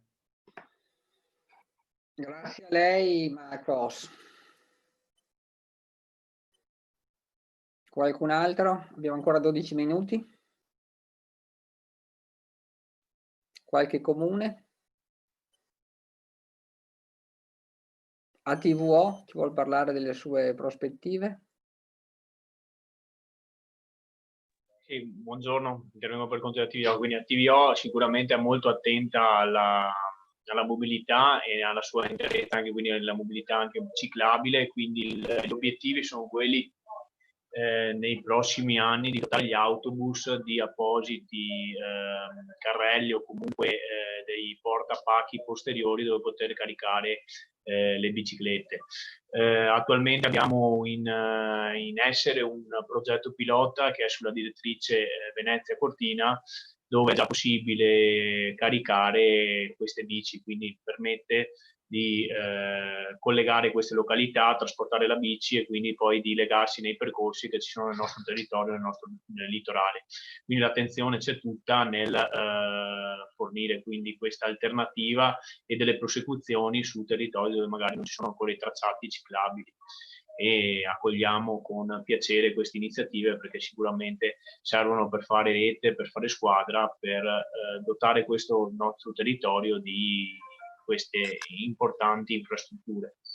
Da ultimo, quest'estate è stato promosso anche per una località balneare, ma nel senso progetto pilota anche lì, un pass che quindi era un pass complessivo di trasporto autobus più treno, quindi in collegamento con Trenitalia.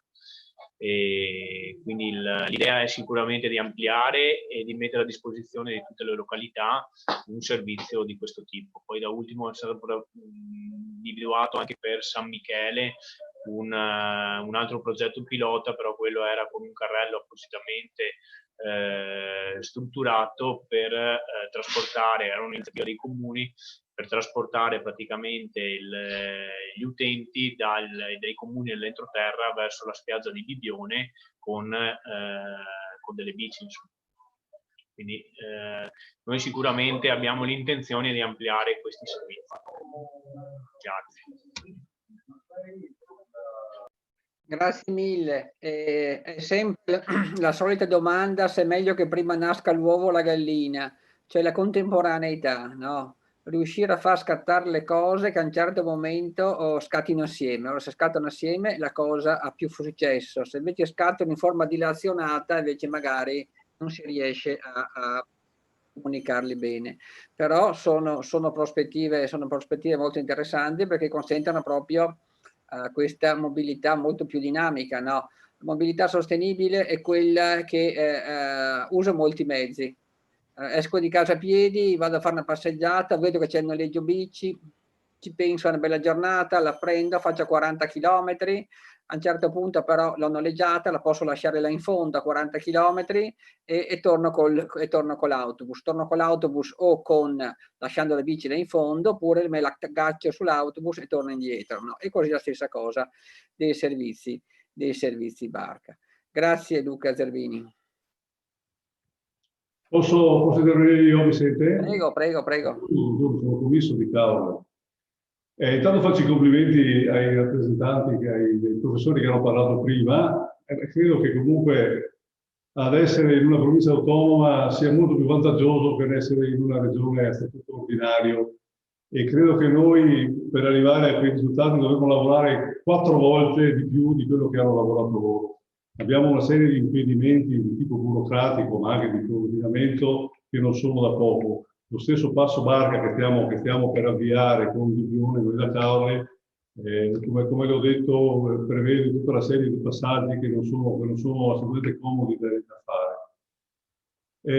Io credo che il problema più importante per noi, parlo del Veneto orientale, sia quello sollevato nell'ultima riunione che abbiamo fatto e che riguarda il gestore.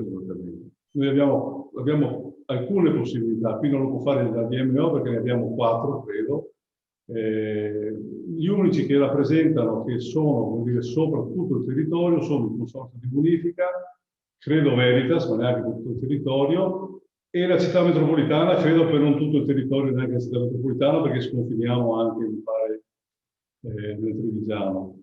E quindi è questo, secondo me, il punto focale da determinare per la gestione dei nostri progetti, perché poi ci troveremo senz'altro con il cartello ribaltato, piuttosto che la pista sporca di erba, piuttosto che altri problemi.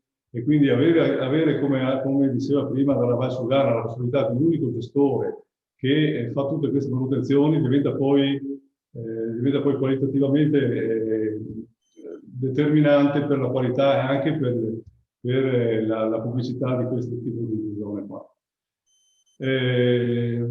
Faccio una citazione personale. Io ho fatto il cicloturista europeo ormai più di 40 anni fa, qualche volta sono andato, e mi ricordo che all'epoca, in una battuta, mi bastava mangiare e lavarmi.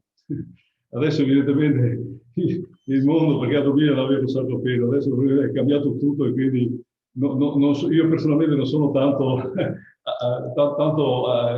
all'ordine di quei tempi, quindi sono cambiate moltissime cose, una volta bastava molto meno, però ben venga, insomma, che ci siano queste persone, come quelle che abbiamo sentito anche le settimane scorse, competenti e in gambe. Abbiamo imparato diverse cose e vi ringrazio moltissimo.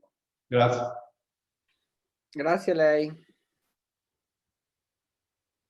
Assessore Marin di San Donà. Io credo che buongiorno a tutti intanto, grazie per essere intervenuti anche a questo incontro. Ma io credo che ci sia poco da aggiungere, Marco. Vorrei lasciare più che altro la parola al sindaco Cereser per non ripeterci. Mi sembra di capire che la consapevolezza di quello che serve ormai ce l'abbiamo tutti. Nel senso che insomma in questi anni è stato fatto un percorso importante, abbiamo imparato da chi queste cose magari le ha fatte prima di noi e anche oggi insomma, abbiamo visto degli esempi sicuramente importanti.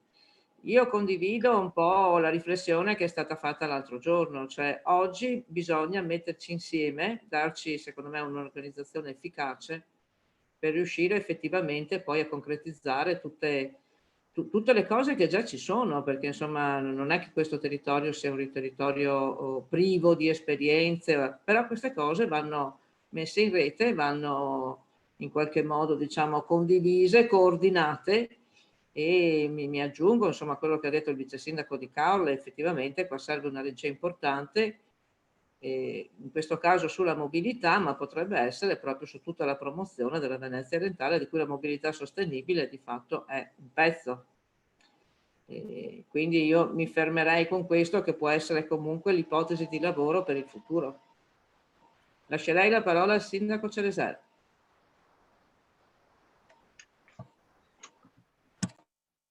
Pronti?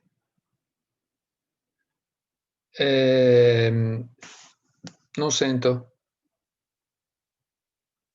Noi ti sentiamo, Andrea. Ok, va bene. Allora, intanto buongiorno a tutti.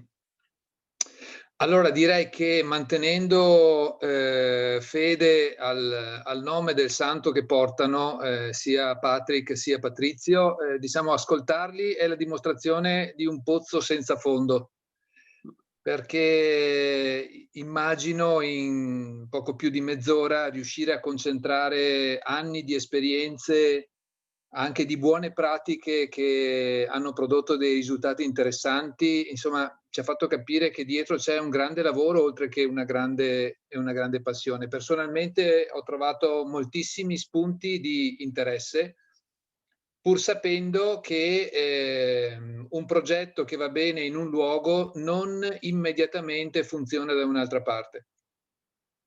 Adesso noi non abbiamo quel patrimonio UNESCO che sono le Dolomiti, anche se volevo ricordare che tra qualche milione d'anni le Dolomiti torneranno ad essere luogo di costa e quindi ogni situazione deve fare i conti anche con il contesto storico in cui si pone. Abbiamo sicuramente dei punti di forza perché c'è un altro patrimonio UNESCO che è quello della Laguna di Venezia, con altri luoghi umidi che fanno della nostra zona una sorta di Paesi Bassi, perché di fatto anche la conformazione, diciamo, geografica del territorio ci dà questa caratteristica. E non ho citato a caso il nome dei Paesi Bassi perché è chiaro che diventa facile associare anche per quella realtà che di montagna non ne vede l'ombra al tema della bicicletta. Sono partiti molto prima di noi. Quando un cittadino mi fa notare che, insomma, appunto il contesto è diverso, pensate solo alle condizioni meteo, non posso certo dire che sia più semplice andare in bicicletta lì durante tutto l'anno che non da noi. Credo siano stati insomma, toccati dei punti molto interessanti, io provo solo a riprenderli. Il tema di non tradire le aspettative, le promesse, che di fatto se ne porta dietro un altro di tema importante che è quello della reputazione. E quindi di avere una immagine coordinata e di saperla comunicare. Più persone che insomma, si sono avvicinati a questo territorio della Venezia orientale riconoscono da una parte che ci sono tantissime cose e dall'altra che non riusciamo a raccontarle. Questo è un punto sicuramente interessante. Un obiettivo ambizioso, a mio avviso, è di immaginare che questa parte diciamo, del mondo diventi una destinazione anche turistica amica della bicicletta. Prima Patrizio ci ricordava insomma, i quasi 2 milioni di presenze che hanno in Valsugana e tutto il comprensorio. Qui ne abbiamo 25 milioni di presenze ed è chiaro che è un potenziale veramente grandissimo. So anche che laddove diciamo, il Trentino ha fatto, o meglio la Valsugana ha fatto questa scelta di puntare sulla sostenibilità, noi abbiamo sentito la testimonianza coraggiosa di Marco, che ancora diciamo, è minoranza all'interno della categoria di tutte le imprese che lavorano nel settore turistico. E quindi arrivare anche a ribaltare i rapporti di forza e immaginare che ci sia un numero significativo di soggetti che crede sul tema della sostenibilità è un percorso lungo, sicuramente non semplice, ma che a nostro avviso deve essere compiuto. Tanto più che se mai si parte, mai si arriva, e quindi io lo ringrazio anche per la testimonianza che porta e che cerchiamo di sostenere perché è una dimensione di senso. Due aspetti ulteriori. Uno, lo ricordava il vice sindaco e anche Lorena, e cioè che dobbiamo ragionare anche a partire dal tema della comunicazione, non su singole iniziative, ma su un progetto complessivo che abbia una strategia chiara e che all'interno di questa strategia comprenda anche il tema della governance. Perché ancora cito Valsugana ha una OGD e noi ne abbiamo 4 e questo non è un punto di forza in questo momento. Perché i percorsi non si fermano ai confini amministrativi, che siano o dei comuni o delle OGD. E ai turisti non gliene frega niente di come siamo organizzati, loro vogliono solo godere delle bellezze che siamo in grado di offrire.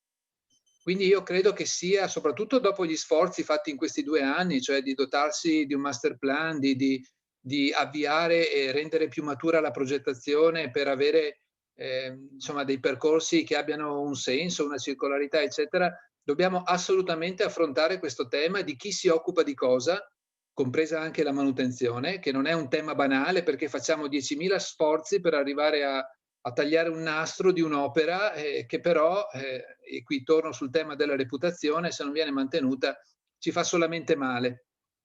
Quindi anche qui spunti ne sono emersi. Anch'io ritengo che o c'è una forma di partenariato pubblico-privato, aggiungo un'altra P, persona, oppure non se ne viene fuori.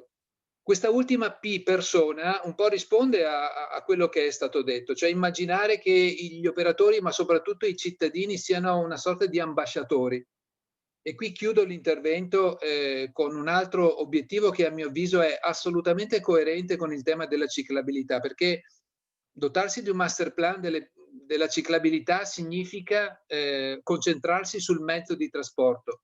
Ma un altro tema importante è, va bene, e che cosa andiamo a vedere? Usare la bicicletta sì, ma per andare dove? E quindi questo progetto di avere una sorta di ecomuseo diffuso nel Veneto orientale, che non è solo bellezze naturalistiche, ma anche culturali, paesaggistiche, architettoniche, insomma, naturalistiche, insomma.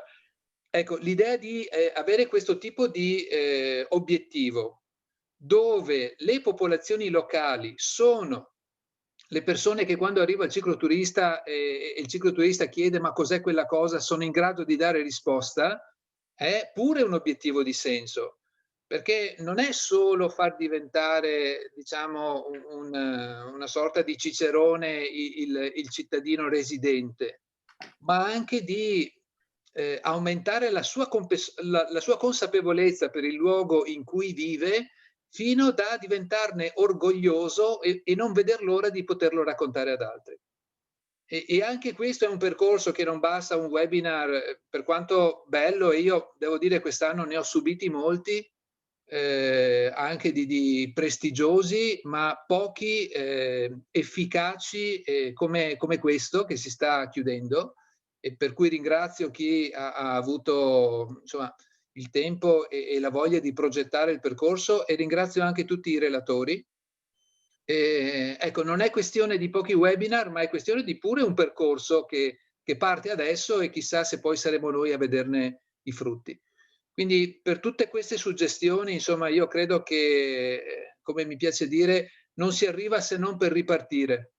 E quindi noi segniamo un punto, continueremo almeno io personalmente lo farò, a invitare i colleghi amministratori perché possano recuperare quello che hanno perso, oppure invitare, diciamo, i propri dipendenti comunali a farlo, e quindi sono anche pronto però alle prossime sfide. Quindi grazie a tutti di cuore, e ripasserei a Marco la parola. Grazie mille Sindaco Cereser. Io ricorderei proprio come sintesi le parole di Patrick di oggi, che sono state: il sistema fa parte di me. Questo sono io e questo è importante per me. No, ecco, queste cose, immedesimarsi, come diceva Andrea Cereser, in un sistema organizzato, no, un sistema di prospettiva coordinato. Mi scusi però... Marco, mi scusi un attimo che visto che si sta avvicinando l'ora di pranzo, volevo aggiungere un altro elemento che mi ha fatto venire in mente proprio quello che si diceva prima. Bisogna passare dalla partecipazione, parola logora e anche abusata, al coinvolgimento. E un mio collega veterinario rappresentava così la differenza tra partecipazione e il coinvolgimento, quella che passa tra una gallina ovaiola e un maiale. laddove la gallina ovaiola partecipa alla produzione dell'uovo, ma il maiale è coinvolto in quella del prosciutto. Sembra una sciocchezza, però insomma vista l'ora ci può anche stare, ma in realtà credo che sia proprio il sentir proprio quello che abbiamo da dire. Chiedo scusa ancora per l'introduzione, Marco. No, benissimo, grazie. Allora, niente, la prospettiva è proprio quella di come valorizzare queste 3 registrazioni da 2 ore l'uno. Abbiamo fatto insieme 6 ore interessanti, saranno pubblicate e il Weigel la ringrazio per averlo registrato e per metterlo sul proprio sito. Ci vuole anche una strategia affinché nelle prossime settimane queste cose non vengano dimenticate, ma siano nella possibilità di essere ascoltate dagli altri assessori, dagli altri sindaci, dagli altri tecnici comunali, ma anche dagli operatori degli alberghi, ma anche dai cittadini, insomma, che possono iniziare la loro strada di partecipazione attiva. Bene, se non c'è niente da dire, ci salutiamo qui. Buon appetito e a risentirci su questi schermi, nel senso ci auguriamo che con il nuovo anno, con tante cose, ci possa dare spazio ancora a questo percorso perché lo merita sicuramente. Saluti. Grazie a tutti. Grazie a Patrick, grazie a Patrizio. Arrivederci a tutti.